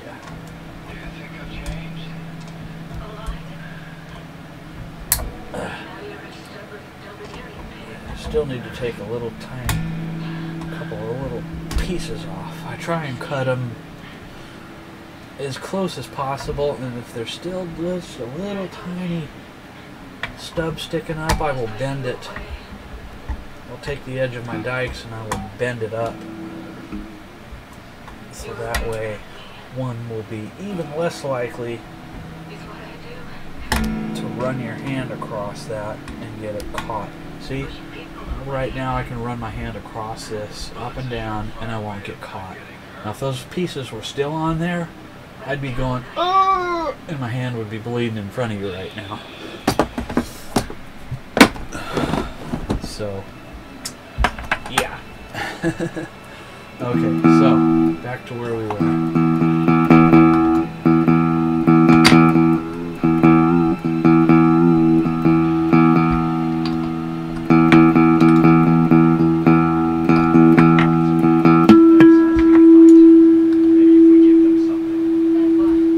I'm mostly tuned by ear, but I do have a tuner on at the side, and I do have my Peterson Autostrobe 590 tuner which is a professional tuner. It's a $1,200 analog and digital piano and stringed instrument tuner with a high-end omnidirectional microphone on it that I use. And that's if I got a lot of ambient sound going on. I got the TV on, the air conditioner on.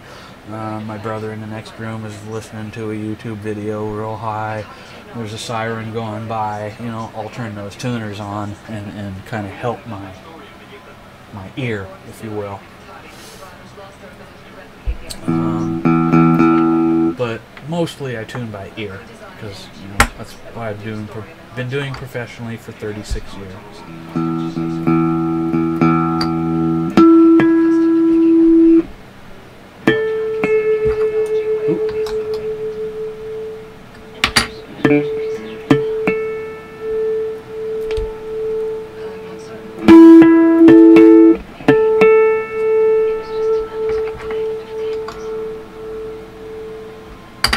Turn the volume up a little.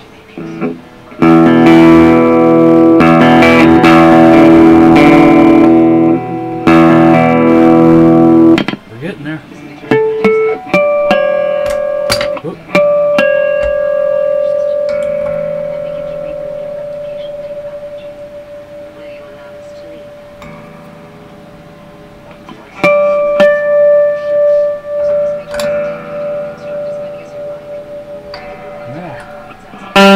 Whoops.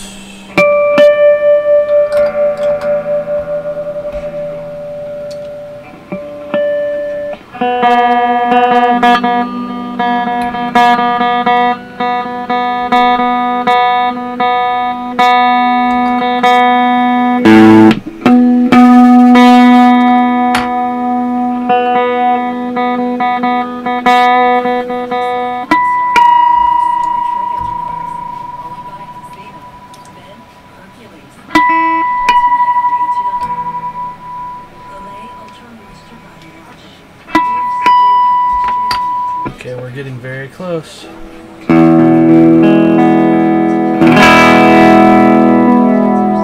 to that, guys. Listen to that.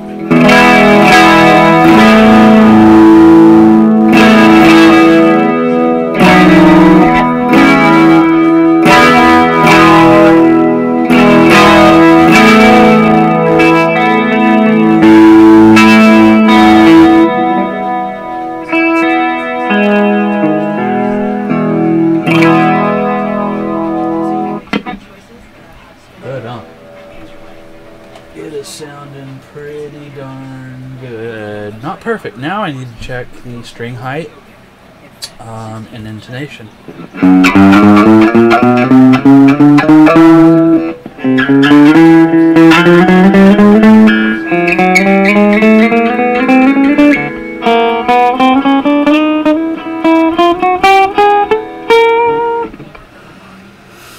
String height is pretty darn good. Now to adjust the string height on this, I would have to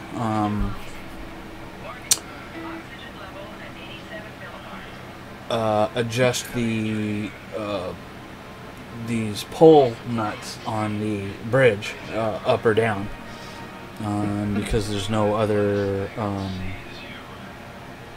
adjustment. There's no other way to do it. As in a, well, that didn't sound good. I'll fix that in a minute. Unlike say a Floyd Rose, where you do the same, you just put your Allen wrench in and you spin it up or down, and that adjusts the height. So yeah, but the height is pretty good so far. We'll continue on.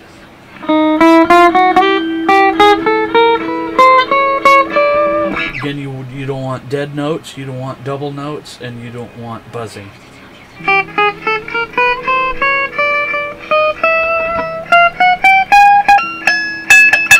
Okay, this, why is it doing that?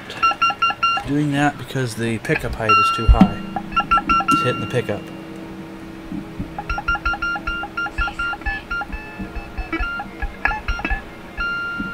So I need to adjust the pickup height down. Okay. wrong on that? I could be wrong at times.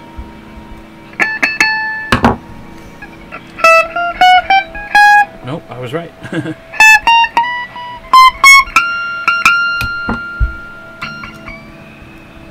So generally speaking, I adjust the pickup height adjusted with the highest fret, which is 22. This neck has 22 frets. And I will adjust the pickup height at its highest point from there, because you don't want to get to, say, here and it start hitting the pickup.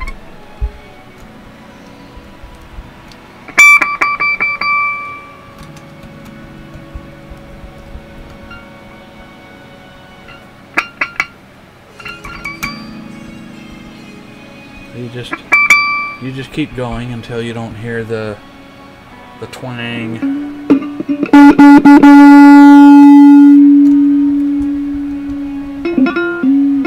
Hear that? That is the pickup pole hitting the string. That.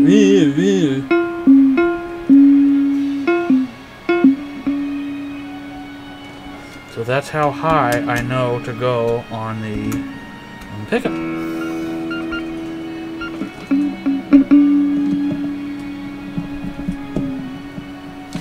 Generally, as you guys know, I like the pickups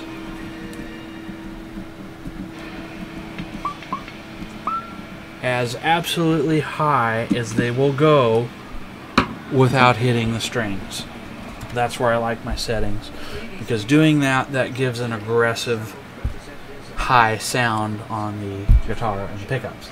The lower you go on the pickups, the smoother, mellower, lower sound, less aggressive sound you will get. So let's try this again.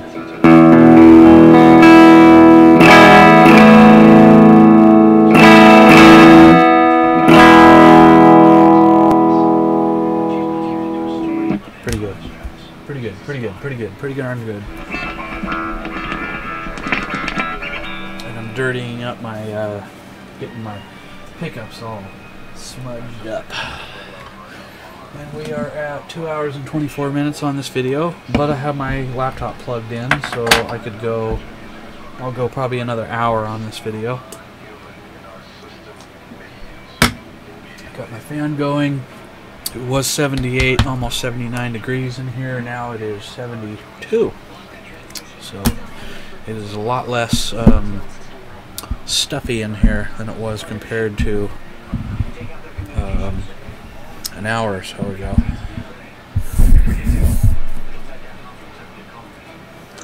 Okay, so I'm going to need a fresh drink in a minute. Okay, so string height's done. Pickup height's done. Pickup pole height is done. Now I need to check the tune again. Get it in tune.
Okay, now we basically have it in about 99% concert tune.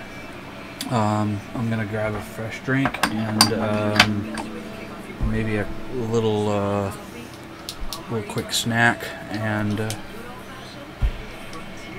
then we will intonate it I'll be right back. The heroes that uphold the law. It's the guys at Sunrise. Weekday mornings starting at 5 a.m. 4 Central.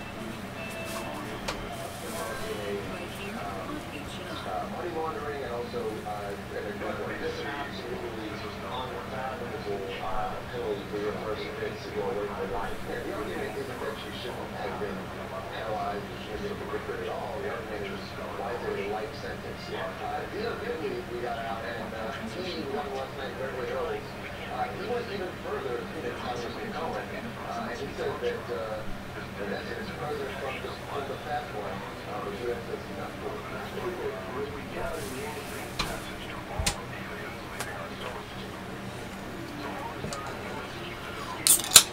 Okay, now we are watching Star Trek Enterprise. Or I'm watching Star Trek Enterprise. You guys aren't. Unfortunately. And I'm sorry about that, because I would get a copyright strike if I showed you. So, there is that. Oh. Okay. Okay, we left it at the guitar being in full tune. Now I need to check the intonation. And the screws are right here. And to adjust the intonation, you turn the screw in or you turn the screw out. And that will adjust the position of the string block in the bridge up or down. And doing that will change the length string between that point and the nut. And if you have a longer string point, the intonation will be lower. If you have a shorter one, the intonation will be higher. So basically what you're looking for is the intonation to be virtually the same as the tune of the string. If that's way out of whack, you could have each guitar string tuned, but then you go to play a chord and it doesn't sound right. And a lot of people neglect the intonation of a guitar almost always because they don't know how to do it. And even a lot of guitar techs, if you take a guitar to Guitar Center or Sam Ash or somewhere, very few people there will have an idea of how to correctly, and I stress that, correctly intonate a guitar. They might generally know how to do it and might get it close, but they don't get it exact. And I'm a stickler for detail, and I like mine exact. Within 98, 99, 99.99999% accurate. So, okay, so that being said, we will go ahead and we will get my screwdriver ready and we will intonate. So to do that, you go to the 12th fret, harmonic,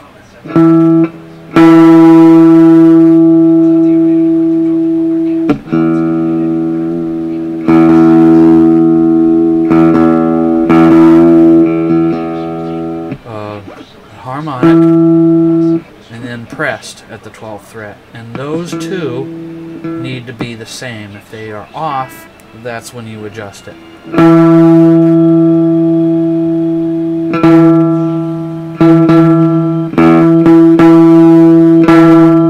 So you hear how the harmonic is high, but the pressed is ever so slightly low.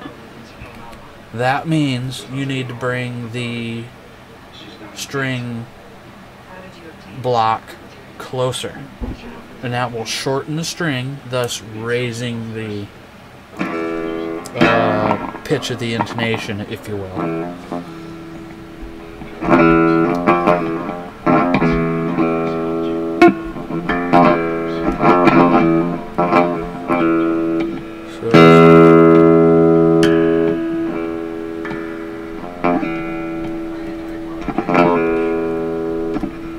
So you just give the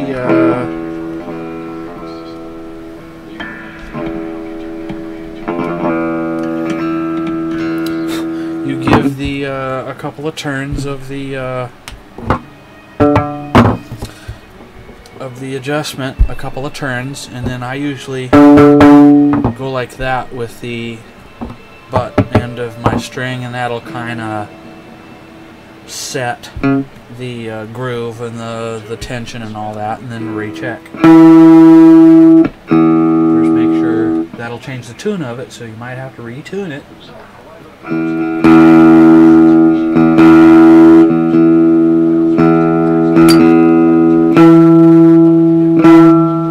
And it's still low, so I need to change it more.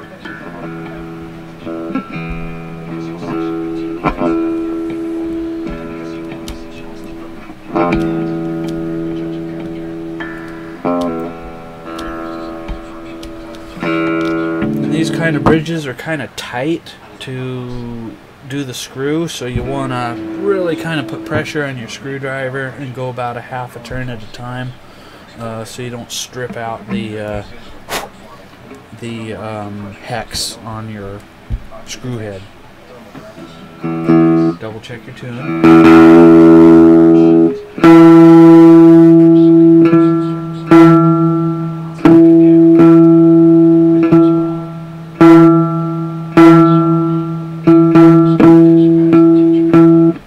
Still need to go more. Turn the volume down just a tad.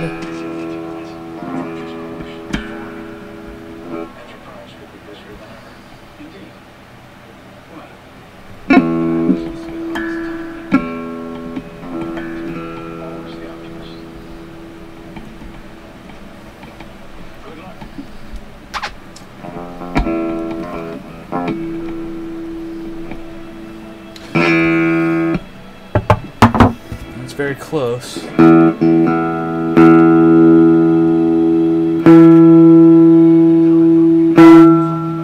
Perfect. I always double check.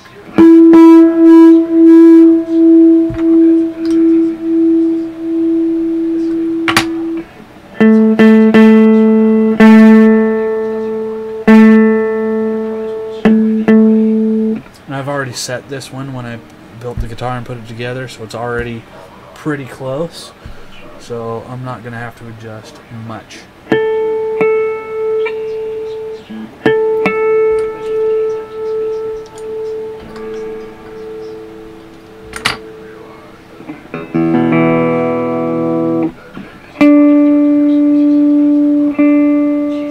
Perfect.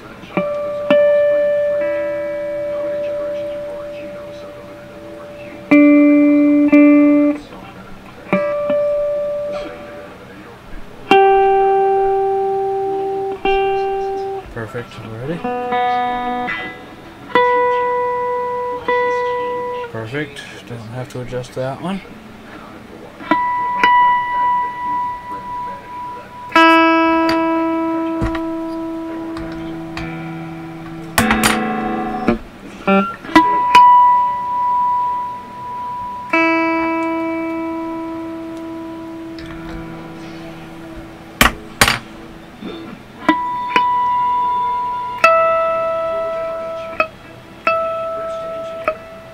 Oops. Perfect. Now let's check the final piece.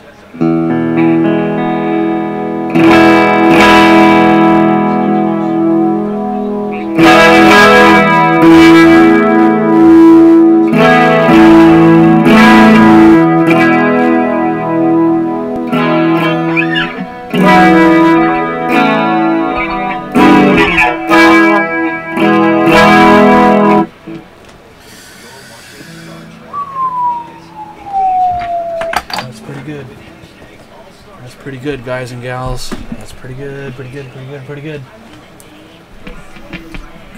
Got my pickups fingerprinted up already. Now we're gonna pick the guitar up and check the tune, because again, the tune's gonna be different because you pick this guitar up off of the stand. it deflexes the neck. So you have to check it this way.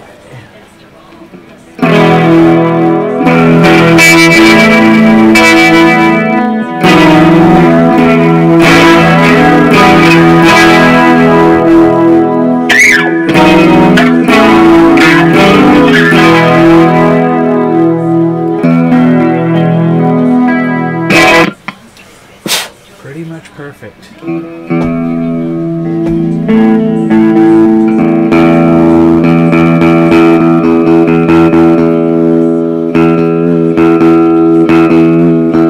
I'll do the final fine tuning.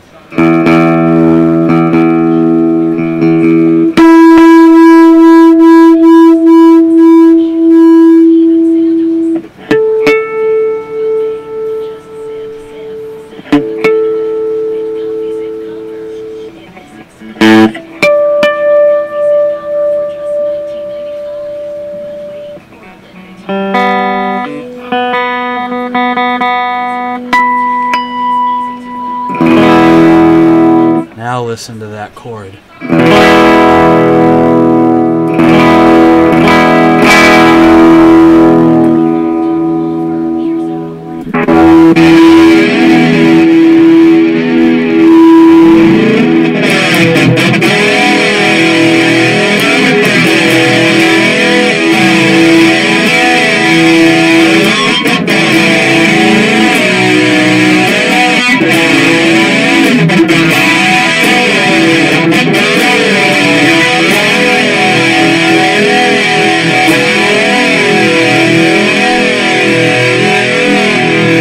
Now you hear how that chord just, it rings perfect. That is a fully 100% tuned and intonated instrument. 100%. It is not wavering or off in any way, shape, or form.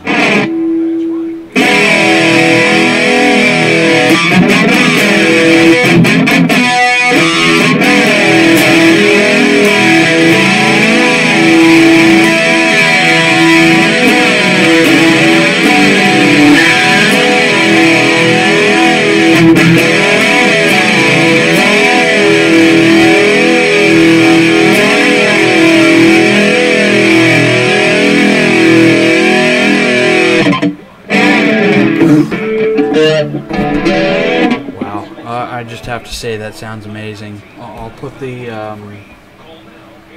view up so you can kind of watch me.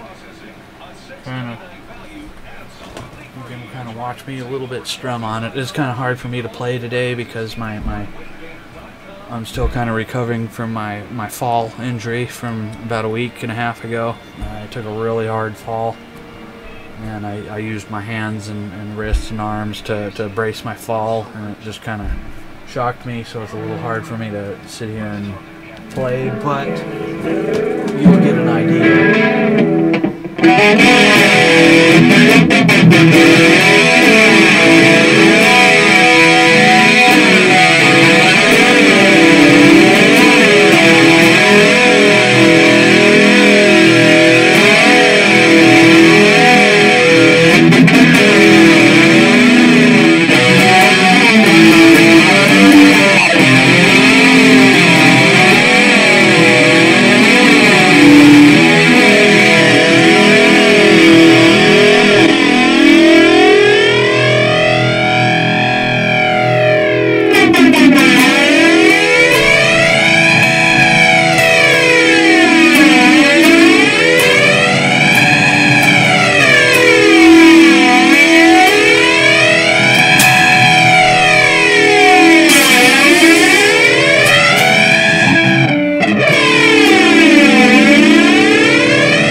main channel sounds really good.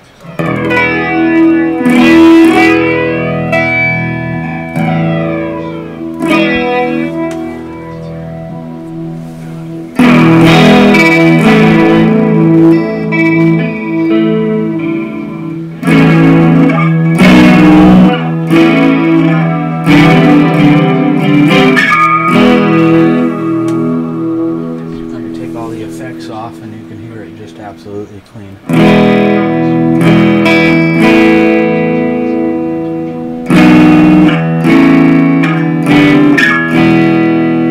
Oh, I'm sorry, it's real hard for me to play since my injury.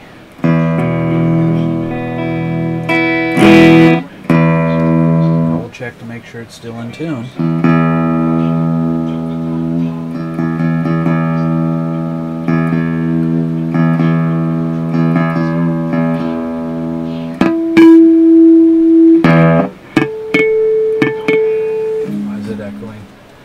Why is it echoing?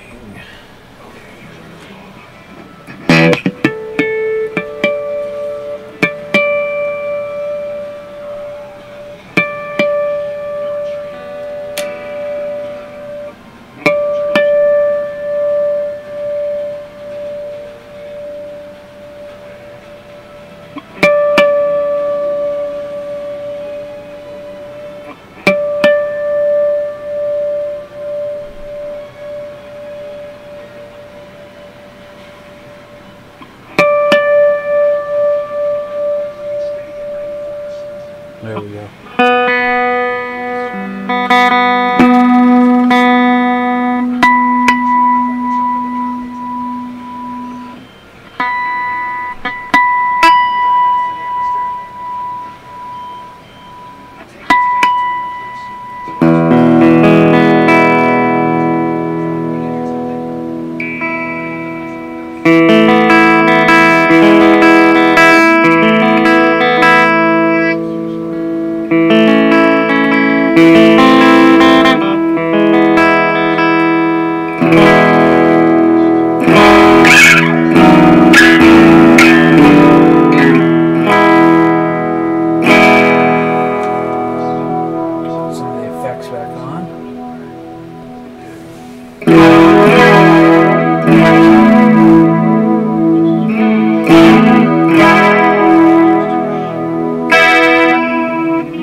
Alright guys, gals, boys and girls, that is a 100% perfectly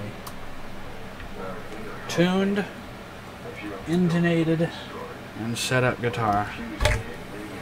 You cannot get any better. Now if I were charging somebody for this, to do what I'm doing right now, and I do charge people. I have people bring me guitars all the time. I charge between $55 and $100 for a setup like this. I take the guitar apart, I do my fret, I tighten all the nuts, bolts, screws, washers, adjust the pickup height, the pickup pull height, the bridge height, the intonation, check the electronics, polish it, wax it, tune it, you know, and that takes, as you know, between 2 and 4 hours for me to do this. Now you can take it to Guitar Center and they'll charge you $50. They'll put new strings on it, cheap strings. They might do an ear intonation and an ear tune, but they will not go to the extent in which you see me do day after day on my guitars. You just won't.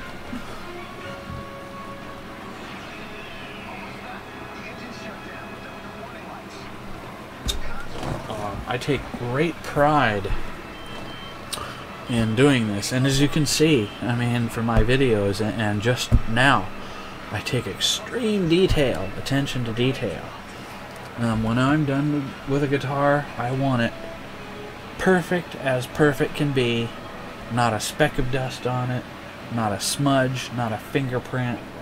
Perfectly intonated, perfectly tuned, perfect string height, perfect everything, as perfect can be. That being said, that takes quite a bit of time. And again, you can take it to Guitar Center, but they won't go to the attention to detail that I give. And more times than not, you will have some 20-something-year-old kid that's only been doing it a few years, or they will just be, he or she will be doing it in accordance to how Guitar Center taught them to do it. You know, every time I go to Guitar Center, they always ask me to come back, and I always tell them, you can't afford me. You can't afford me, because when I worked at Guitar Center, I had hundreds of people a year bringing me their guitars because I had a good reputation, an excellent, stellar, high reputation for doing this kind of work. And then ever since I left Guitar Center, people taking setups to them drastically went down. And this is why every time I walk into the store, you know, somebody sees me who knows me, you go, man, we really need you back. We want you back. Well, you can't afford me. I'm not going to do this kind of work for minimum wage. I'm just not. Not when I have celebrities already bringing me their guitars. And high-end musicians bringing me their guitars to do exactly what I'm doing right now in front of you guys. You know, I take pride in my work. That's what I do. To me, this is now a perfect instrument. I pick this thing up, and you just look at it, and it is better than one fresh off the rack at Guitar Center, or freshly unpackaged from a box. You know, again, if you were to have B.C. Rich build you this exact same guitar, it's going to be over $2,000. And you're going to wait for it for 4, 6, 7, 8 months. You just are. So, if I sell this, it isn't a matter of if I'll sell it, it's a matter of when. Somebody will see this and they will pick, the minute they pick the guitar up and strum it, they will know. A good musician will know this is not a off-the-rack $129 guitar. They will know the quality, they will feel the quality, they will see the woods and the pickups and the quality of everything, and the stainless steel fret, jumbo frets, and they'll know. And they'll look at the neck joint and see how close within 1/100ths of an inch, how close I got the guitar, the neck pocket to fit with the neck. You know, all that shows through. Now, some people have said, well, I should have made the guitar neck through. And I could have, but that requires many more hours of work, and you have to make one long piece that goes down the entire guitar. It just doesn't stop here, it goes down the whole thing. And that would have added another $200-300 to the guitar, and I could have gone that way. But I didn't want this guitar to be so unaffordable for somebody that not everybody, the average everyday Joe or Jane, won't be able to afford it. Even if I put $800 or $900 on this, people will still be able to kind of afford it.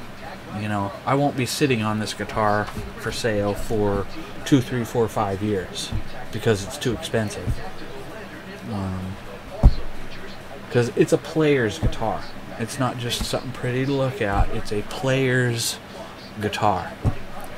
This would be a very good instrument for a working musician that plays venues every day or every week or every weekend and earns money playing. A guitarist would be more than happy to pay $800–900 for this instrument. That's just the quality of it.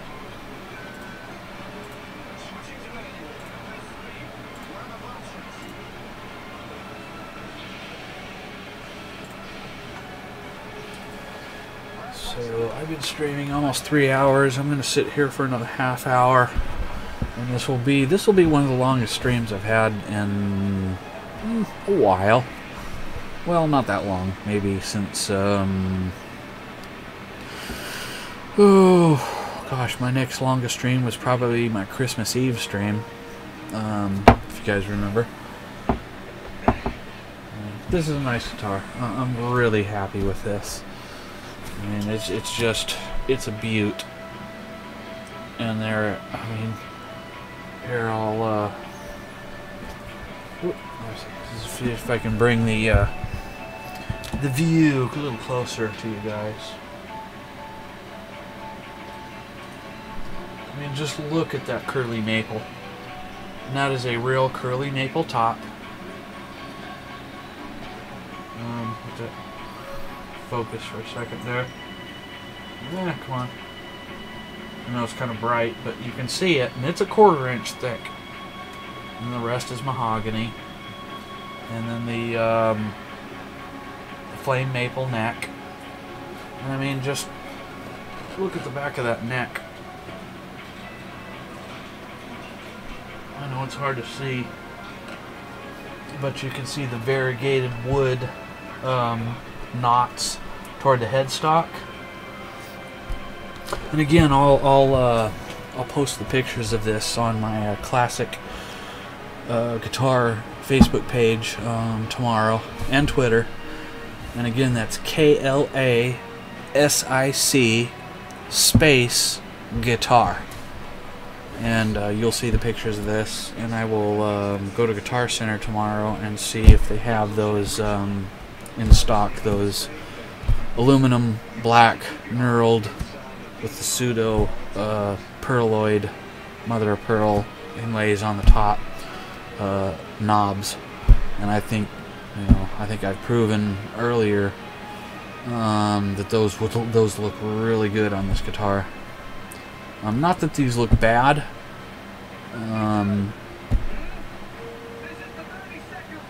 Because I did, when I cut the countersink for the controls, I did make them for the size of these knobs. And if I put those other knobs on it, they're a little bit smaller in diameter. But they still look good. So we'll see. We'll see. We'll see. I think it'll be good. I'm very happy with this guitar. And tomorrow's guitar will be that that V-shaped Randy Rhoads style guitar that's virtually the same as this. I have the blue Levi translucent, almost the same neck guitar that's kind of the semi-twin to this one. I made that one right after I made this one. So you'll see that one, and that one I'm going to price at about the same, $700, $800, $900.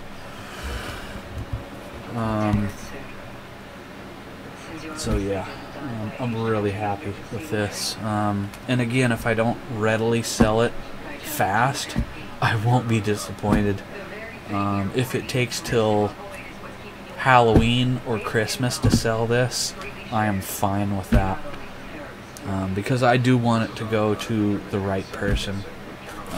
I don't want it to go to some kid who's just going to beat the hell out of it. I'd rather it go to somebody who's going to enjoy it, know the quality of it, see the quality of it, and take care of it. Because this is an instrument that will last decades. This is an instrument that you will be able to hand down to your kids, and maybe even your kids, their kids' kids, because this is a good piece. And it's not real heavy. It weighs just over 6 pounds. I think last time I put it on the scale, it was. I take that back. I want to say it was 7.2, because it is mahogany and maple and rosewood fretboard. There's some weights to those wood, but it's not overly heavy. It's not, it's not a 9-pound unchambered Gibson Les Paul. It's much, much lighter than that. It's very streamlined. It's a player's guitar. It's got the smaller headstock, and you heard it. It sounds absolutely out of this world stellar. I mean, it just sounds awesome. It just sounds awesome. I'm real happy with it. I'm ecstatic with it. I really am.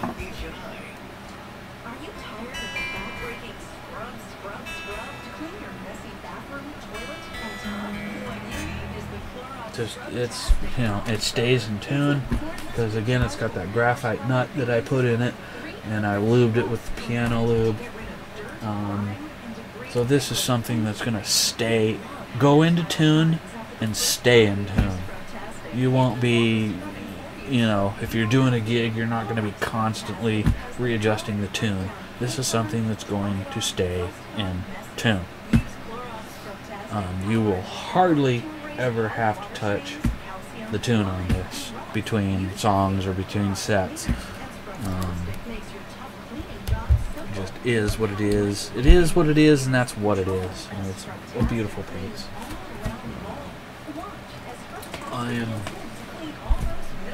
I'm ecstatic with how it came out, and you'll like the other one tomorrow, the pseudo twin to this one.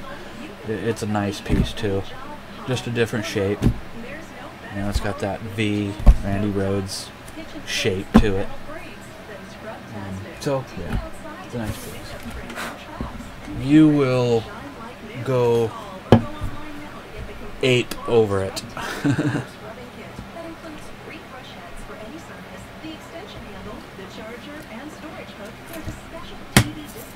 It is a beautiful thing. In fact, I'm going to take, and I don't do this too often because the light in here is not exactly perfectly conducive to picture taking, but every once in a while I like to take a picture of the just kind of like this,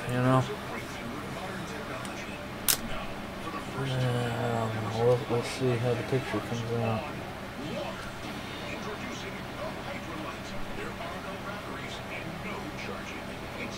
Oh, okay. Maybe not. Maybe I was wrong.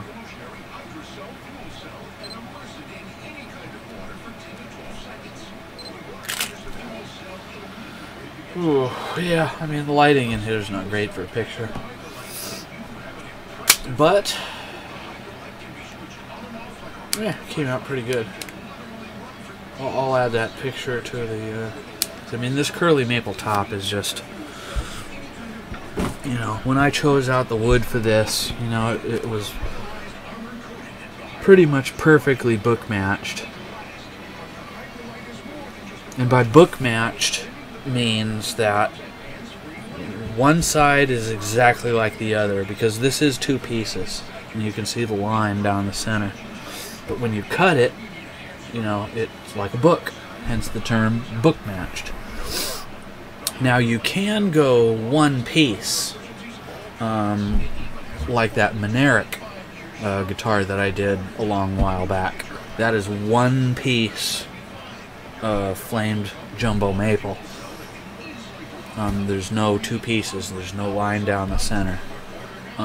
Those are exceedingly expensive. If this were one piece, this would be a $1,200 guitar, because it's very difficult to get two pieces to match, because this isn't a flat surface. This is curved here, and it's got a curve here, and it's bowed out in the center, and it's curved here and curved here.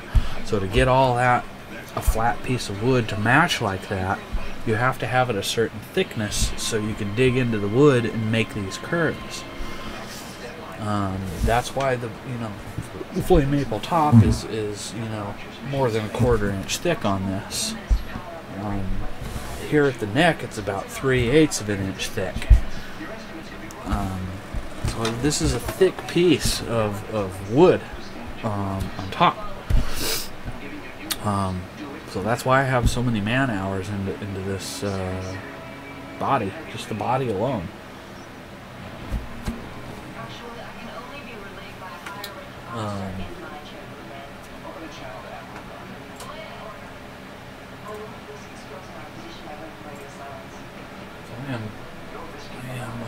We're at 3 hours and 3 minutes on this video. So I'm happy with this guitar. Again, the only things I might change out tomorrow, if I can readily get them at Guitar Center, is the black aluminum knurled mother of pearl topped knobs like I showed you earlier. But that was a set of 3, and I do not want to break up the set. I want to use that set for a guitar that's got 3 controls, not 2 like this. So if they have some in stock, great. If I can order some, great. If not, I will probably just leave these. Again, the back plate, I think I'm probably just going to leave that. Yeah, because if I put the B.C Rich on there, then you're going to have the haters come out and say, well, it's not a B.C Rich, you made a fake B.C Rich. And then it's like, and then it's a long story to tell them why and how and blah blah blah, and in the end they probably still won't believe you. So I'm always apprehensive to putting the branded neck plate on there. So I could change my mind. I don't know.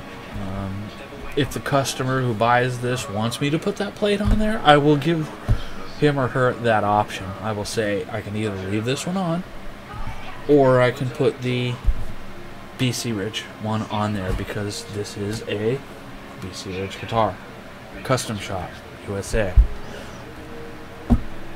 Because that's where it was made. But we'll see. I'll just have to leave it at we'll see. But it's a beautiful guitar. I mean, I don't see anybody that will try and pick apart this guitar, other than they might say, well, you should have routed it for a Floyd Rose and put a locking nut on it.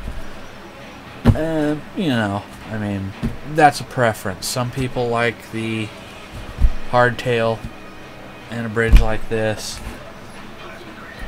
Some people like the string through the body and a bridge like this, and some people like the Floyd Rose or a Kaler or whatever on there. Everybody has their preference, but I don't know. I just felt like this guitar needed to be like this,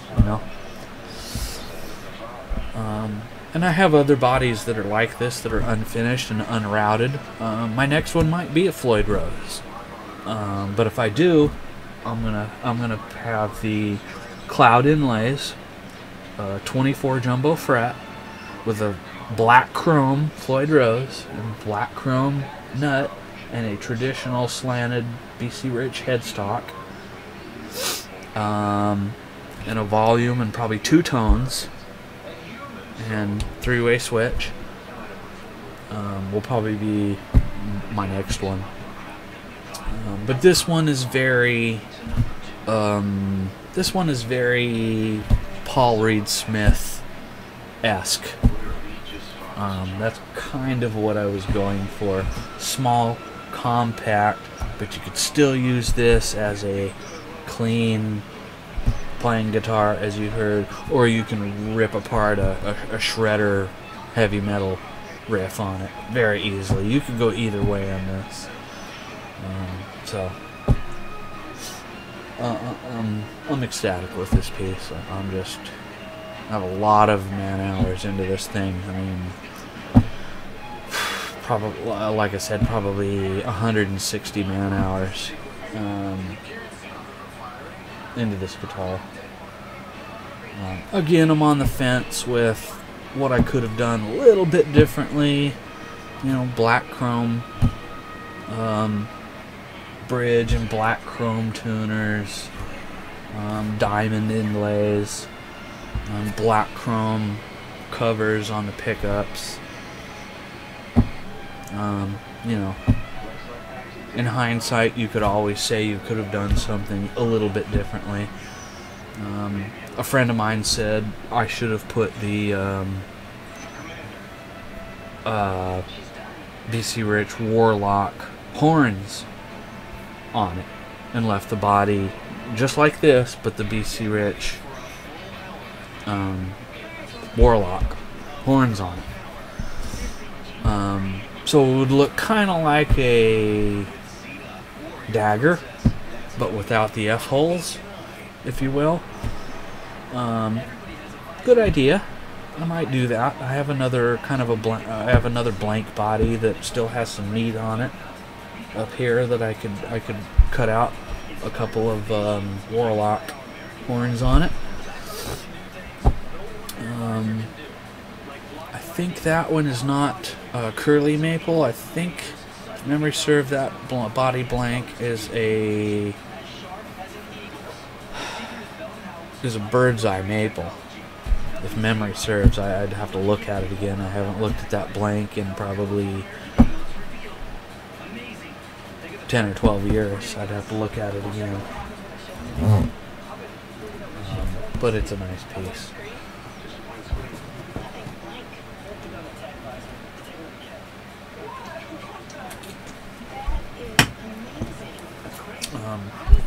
But I've got a lot of blanks. I mean, they're just... I have a lot. Maybe tomorrow night I'll show you guys that one I showed you earlier. A little closer view of that B.C Rich Bitch bass body blank that I have, that I made many years ago. I got a few things setting on top of it, so I can't really walk over there and show you. I got two necks sitting on it and something else sitting on it, but I'll show you guys that tomorrow. I've been staring at that thing for a couple of years now, and I think it's about time to finish it. I have a neck for it, a 24 fret neck with a traditional B.C Rich slanted headstock, and I have all the B.C Rich electronics for it. And if I finish that body and finish that bass, that'd be about a $4,500 bass. I'd want $4,500 for that. That's one thing. It's NOS, but it's vintage. You know, I did that body in the 90s. Yeah.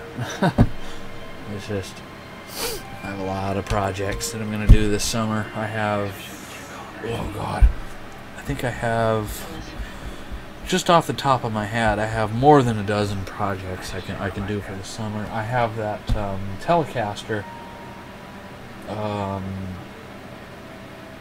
that I bought from a friend of mine that originally started out as a Yamaha natural finish Telecaster, but I took it apart and I put Stratocaster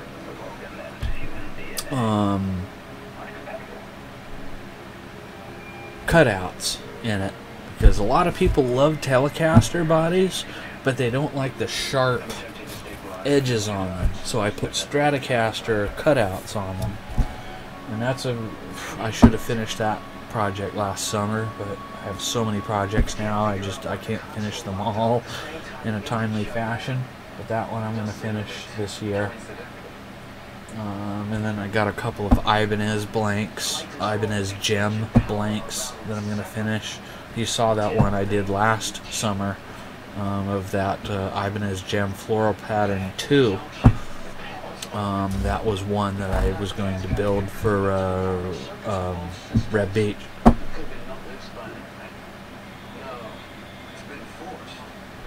But he decided to go with a different way. Reb did. So I got a lot of projects. Lots and lots of projects. This is a Floyd Rose. So to give you an idea what this would look like, this is a Floyd Rose that I have set aside for that Floyd Rose project, for the Ibanez project. I started with last Halloween, a couple days before Halloween, and I had to stop on it because how did I stop that? What was I having an issue with? Oh, I was having an issue with the neck or something. It's just a medium end Ibanez RG, but it's from the mid-90s. I'm looking at it right now. So this belongs in that. But this, you know, I'll set this on top of here gently. And that'll kind of give you an idea what this would look like if it had a Floyd Rose in it. It wouldn't look bad. Just, I don't know. I think this guitar looks better. Kind of traditional style, if you will. Yeah, there it is in all its glory. I think it came out nice. I'm very happy with it. I really couldn't be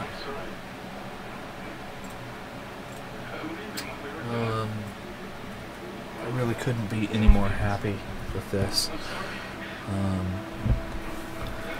It came out pretty nice. I'll flip it over again for you guys so you can see the mahogany back and the flamed maple / bird's eye maple neck. And the back is just absolutely perfect. It doesn't, you know. I took great care in shaping this body. I mean, just great care. And people always look at the shape of my cavity for the electronics, and they go, "Wow, you know, that's kind of different." As compared to, say, you know, if this were shaped like an Ibanez one or something. I don't know. Sometimes I do something to dare to be different. You know, I'm always saying that phrase, dare to be different. Because somebody somewhere sometime will like this, will love this configuration and go, this is just something I have to have.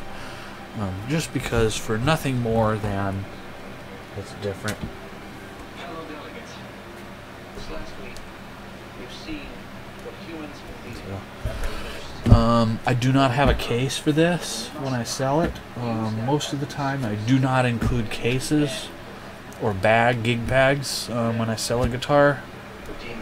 Sometimes I do if it's a unique shape and it's a guitar case that matches that shape,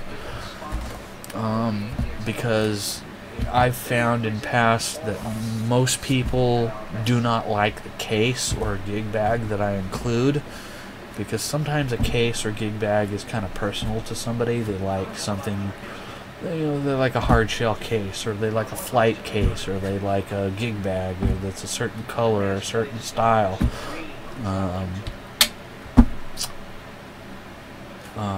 So, you know, people will generally like to just purchase their own case for it. You know, some people will just only care about a $20 gig bag. whereas the next person might want a $200 flight case for this. So generally speaking, I do not include a case or a gig bag with a guitar. Plus that keeps the cost down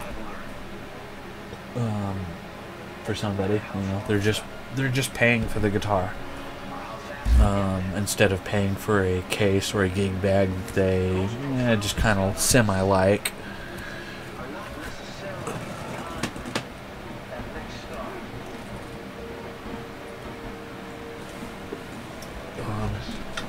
So I will be right back.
Boy, I still got a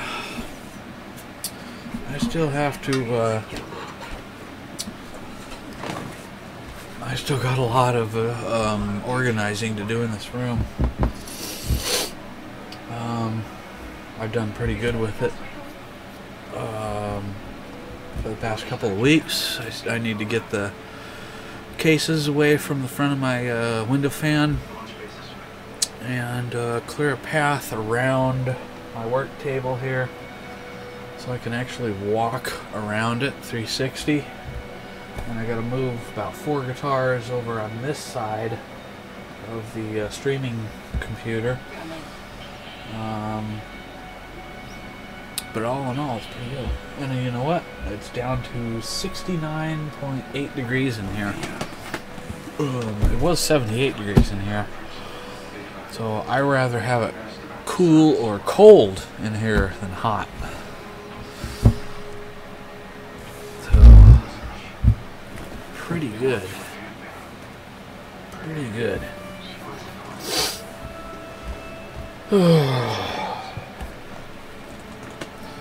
So we are at 3 hours and 21 minutes on this stream.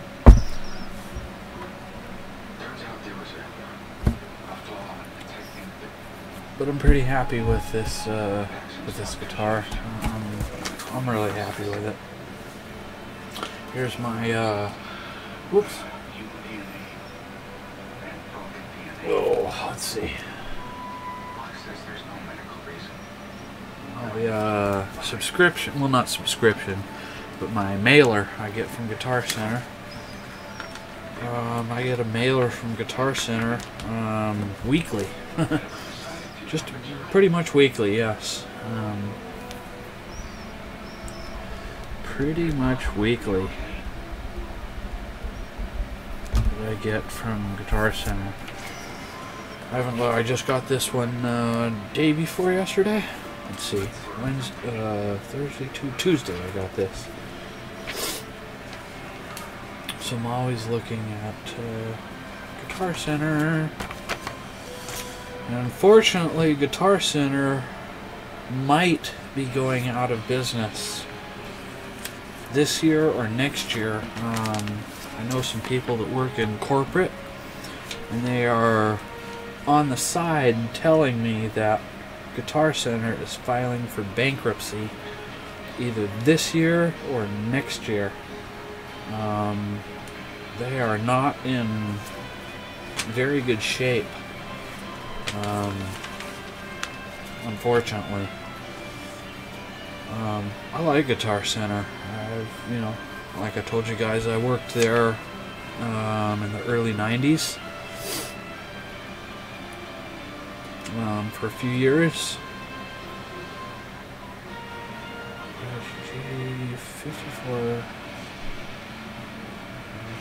I like Guitar Center, but they I don't know, they made some bad decisions or something along the line, and not many people are taking up an instrument anymore. And I've said this before, and it kind of has to do with a lot of these talent shows like The Voice and America's Got Talent that only showcase a singer, not somebody that sits down and plays an instrument, plays a piano, or plays a guitar, or plays a banjo, or plays the saxophone or the trumpet.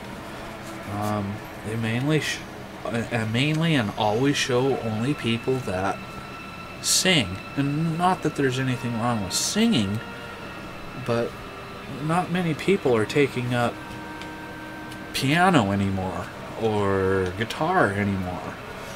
Not as many as, say, back in the 80s or 90s. And it's unfortunate.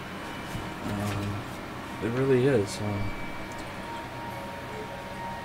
It's too bad. We'll just have to see what happens to Guitar Center.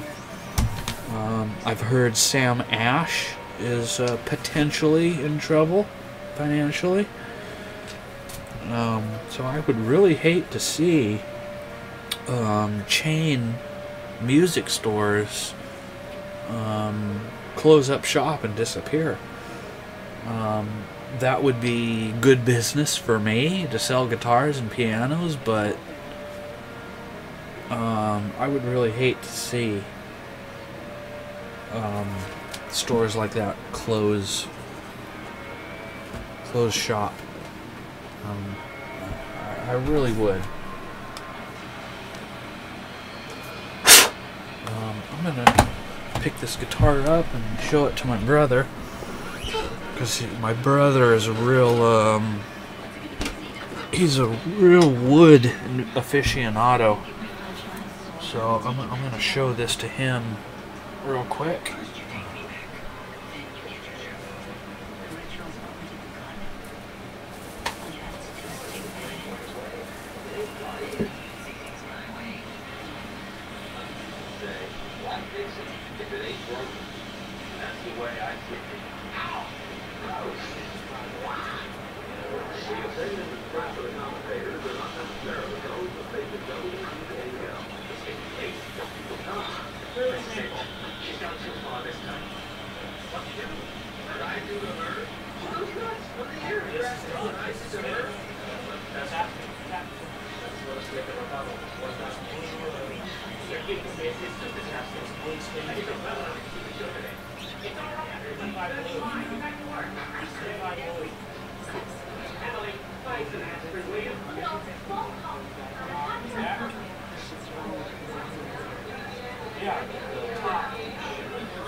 Instead of just going natural like that,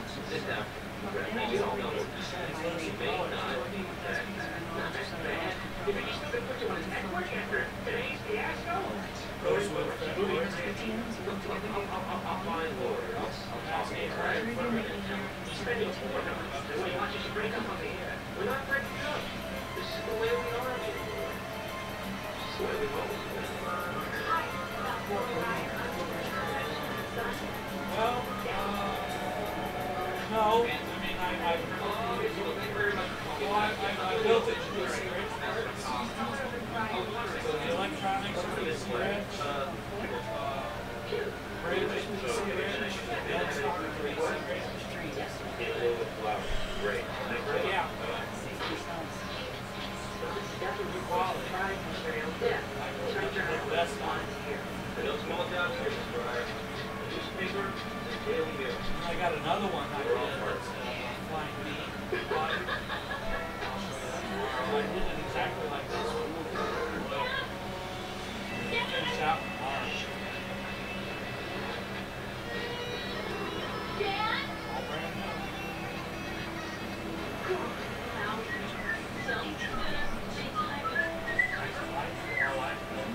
Considering. Considering it's mahogany. Mahogany is fairly heavy wood.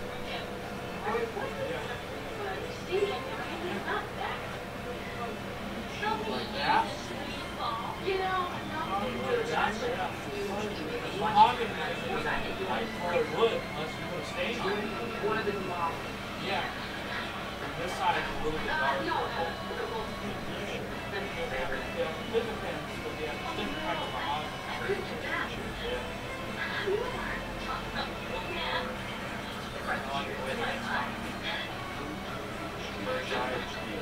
Do me a favor, okay? Next time you see him, you kick his butt from him.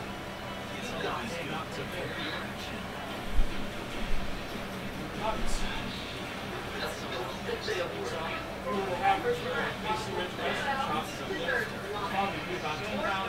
It was about to wait 6 months for it. Place perfect. Perfect.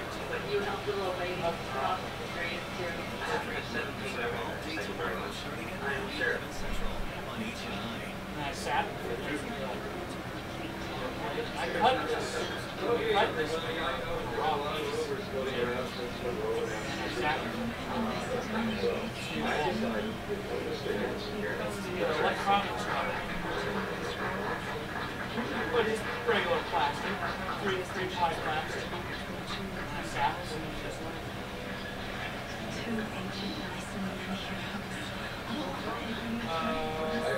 no, I cut it by hand. And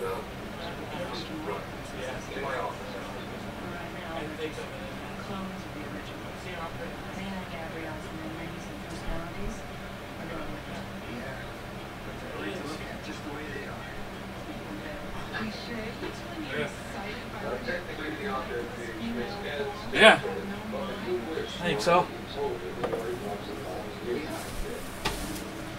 Oh yeah. My brother went ape shit over this. Excuse the language. But he went ape shit over this. He was like, "Wow, that is." He was like, "Wow, that came out awesome."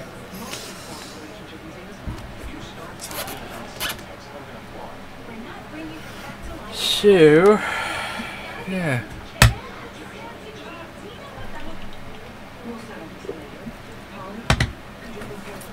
So I'm gonna finish my my drink and finish my looking through my Guitar Center catalog mailer, and then I'll close this video out.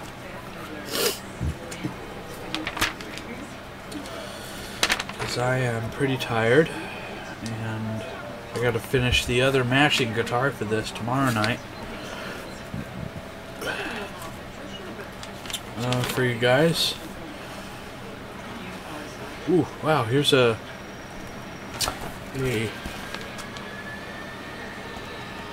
one right here. Oops, I'm sorry. This one. Is a Taylor limited edition 414 CE Rosewood Grand Auditorium Acoustic Electric for $2,500. Whoa. Beautiful. I don't necessarily like the color, but beautiful guitar. Beautiful guitar. Wow, you can buy an Ibanez 7-string now for $200. 7 strings used to be, even the cheap ones were expensive, but now they're kind of commonplace. More people are buying 7 strings and 8-string guitars. What's the last 7-string I worked on? Oh, it was that Washburn Pro that I'm selling for, what did I say, $450 or $480? I think I said $450. And this does not have a tremolo on it. It's just got a standard on it. Interesting. Interesting. So yeah, I'm going to be changing my corded amplifier to either this Ignator or this Blackheart. We can just use this Roland as a secondary or a backup, and then put wireless, so I don't have to, even though I'm in closed quarters, that way I don't have to deal with a cord, because sometimes I like to stand up and take a few steps around when I'm playing a guitar, you know, like as if I'm on a stage, just because I can, for the heck of it, instead of just sitting in a chair, because, you know, it gives you more of a feel of a guitar if you're standing up and taking a few paces to the left or right or forward or back, and kind of get more of a feeling that way. So I'm done with this book. You know what, they on the address on this, they have it wrong. Well, they don't have the address wrong, but they have my name wrong. Well, not really wrong, but I told them classic guitar, not classic piano. I mean, not that that's bad, but this is Guitar Center, not Piano Center. I don't know why they did that. Next time I go, I'll have to have them change that in their computer from classic piano to classic guitar, because this is Guitar Center, not Piano Center. I wish there was a such thing as a Piano Center.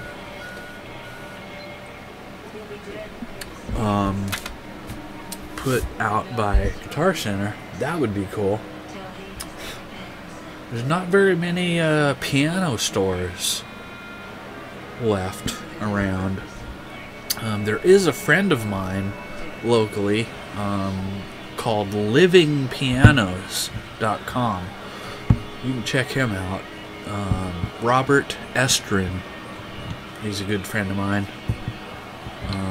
Got a pretty much the best piano store I've seen in probably since the 80s or 90s, since people like Colton Piano went out of business. He has a phenomenal piano store.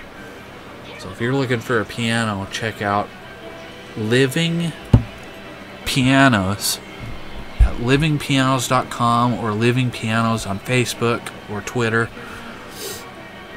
And his name is Robert Estrin, and he is the best. He's awesome.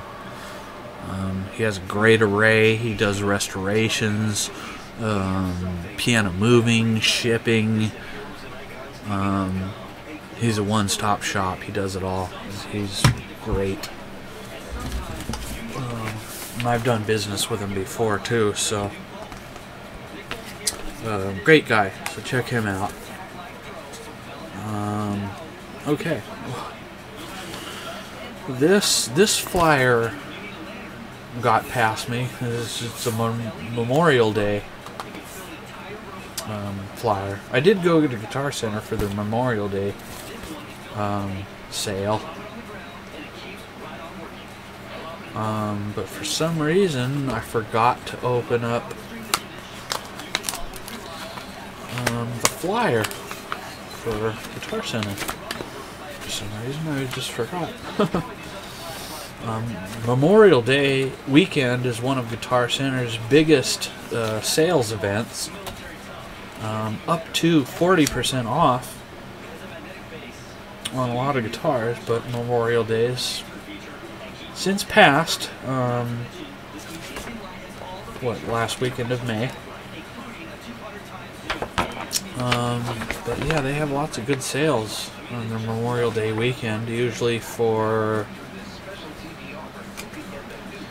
about 4 days, May 24th through May 28th. So it's 5 day. They stretch it out to a 5-day event. But I went to the store, my local store.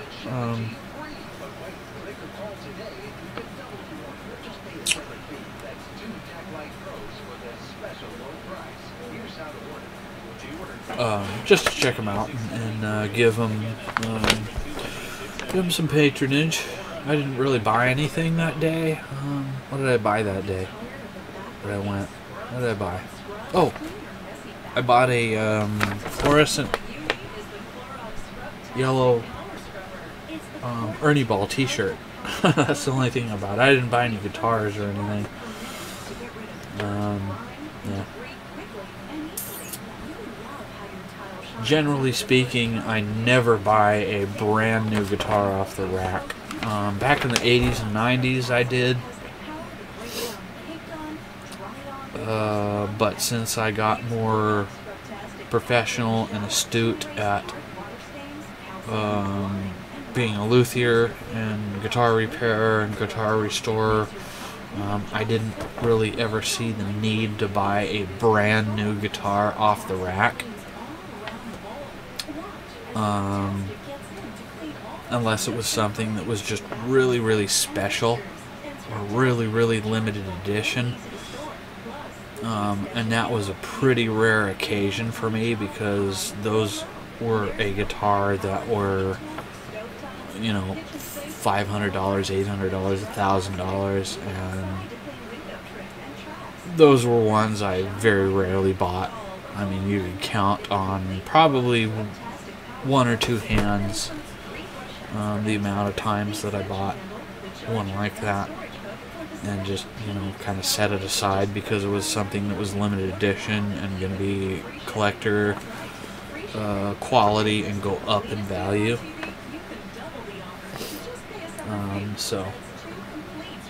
But generally speaking, nowadays I do not buy a brand new guitar off the rack, so to speak, if you will, anymore. It's pretty rare. I can't even think of the last time I actually did that. It's probably more than 8 or 10 years ago. It has to be. It's been a long time since I did that. Really long time. Really long time.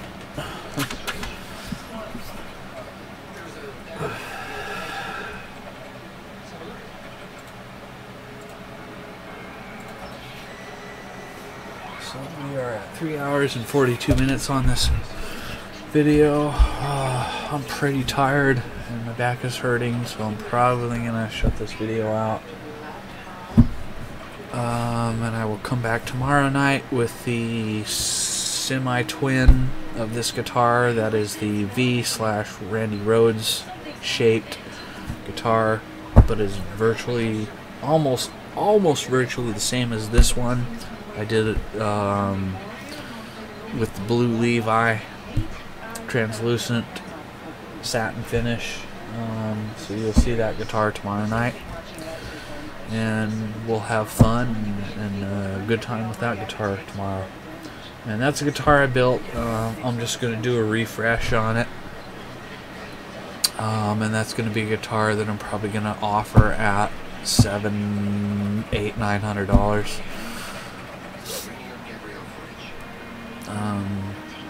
And that's another one that if I don't sell fast, I won't be disappointed. It's a guitar that if it sells, great. If it doesn't, I'm fine with that too. Somebody, somewhere, sometime will see that guitar, they will like it, and they will have zero problem giving me my asking price on it. They won't even think twice. They'll just be, this is a great guitar, this is what I want, and they'll be happy to give me my price for it. Other than that, I love this guitar. It's just, it came out so nice. Again, the only thing that I might change is these knobs. I'll go to Guitar Center tomorrow and see if they have those black aluminum knurled pseudo mother of pearl topped inlaid knobs. If they don't, I'll see if they can readily order them. If they can't, you know, I'll just leave these on. It's not that big of a deal. I think it would look a little bit better with those knobs on here because they are more in accordance to the finish and theme of this Levi blue curly maple top.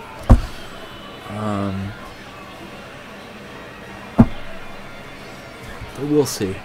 If I can get them, great. If not, that's fine. Somebody is not going to not buy the guitar because of the knobs, because you can pull these knobs off in a few seconds, and if somebody wants to put their own on, they can very easily and very quickly. Something that simple, somebody's not going to not buy the guitar because of a set of $8 or $10 knobs on it. But I'm very happy with the neck and the headstock. Came out very good. I'll flip it over real quick for you guys, real quick. I'm gonna leave this back plate as it is. I'm not gonna put the B.C Rich one on there. I'm just gonna leave that and tell the person the story, rather than have a hater come back and say, well, I'm trying to fake a B.C Rich. I love the way the electronics cavity and plate came out. It came out perfect, just exactly the way I wanted it to. All in all, I have zero complaints about the guitar. I really have no complaints about it. Yeah, just no complaints.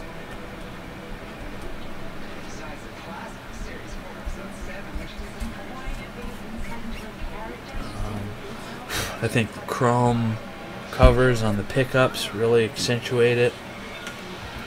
I could have very easily just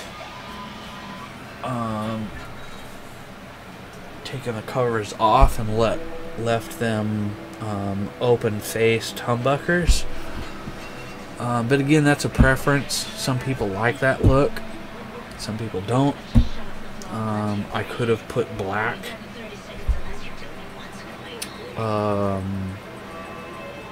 pickup bezels on it, but instead I put these cream ones, which kind of goes with the coloring of the curly maple, because if you look at some of the curly maple, they're kind of creamish colored.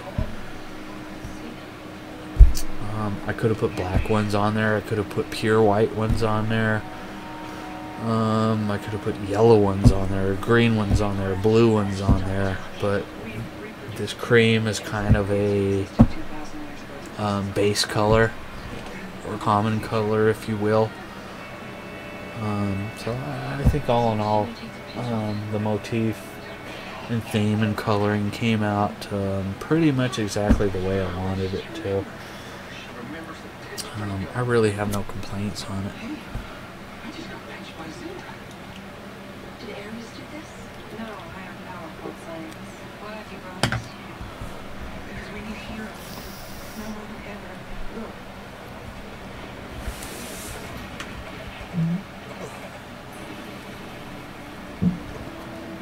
So I think I'm going to close this video out. I'm very close to 4 hours, and it's very rare that I do a live stream that hits 3 or 4 hours. So I'm going to go ahead and close this video out, and I'm really happy you enjoyed watching me build this guitar from scratch and put this guitar together from literally from scratch, starting from a raw block of piece of wood, and putting the frets on and doing the inlays, and I really couldn't be much happier with this guitar. I mean, other than these knobs, I'll see if I can readily get the ones that I mentioned tomorrow. If I can't, I'm just going to leave these on. And I'll have pictures posted of this on my Klasic Guitar Facebook page. That's Klasic KUMPU. No, I'm sorry. It's Klasic Guitar on Facebook and Twitter. And you'll have high-resolution detailed pictures of this tomorrow.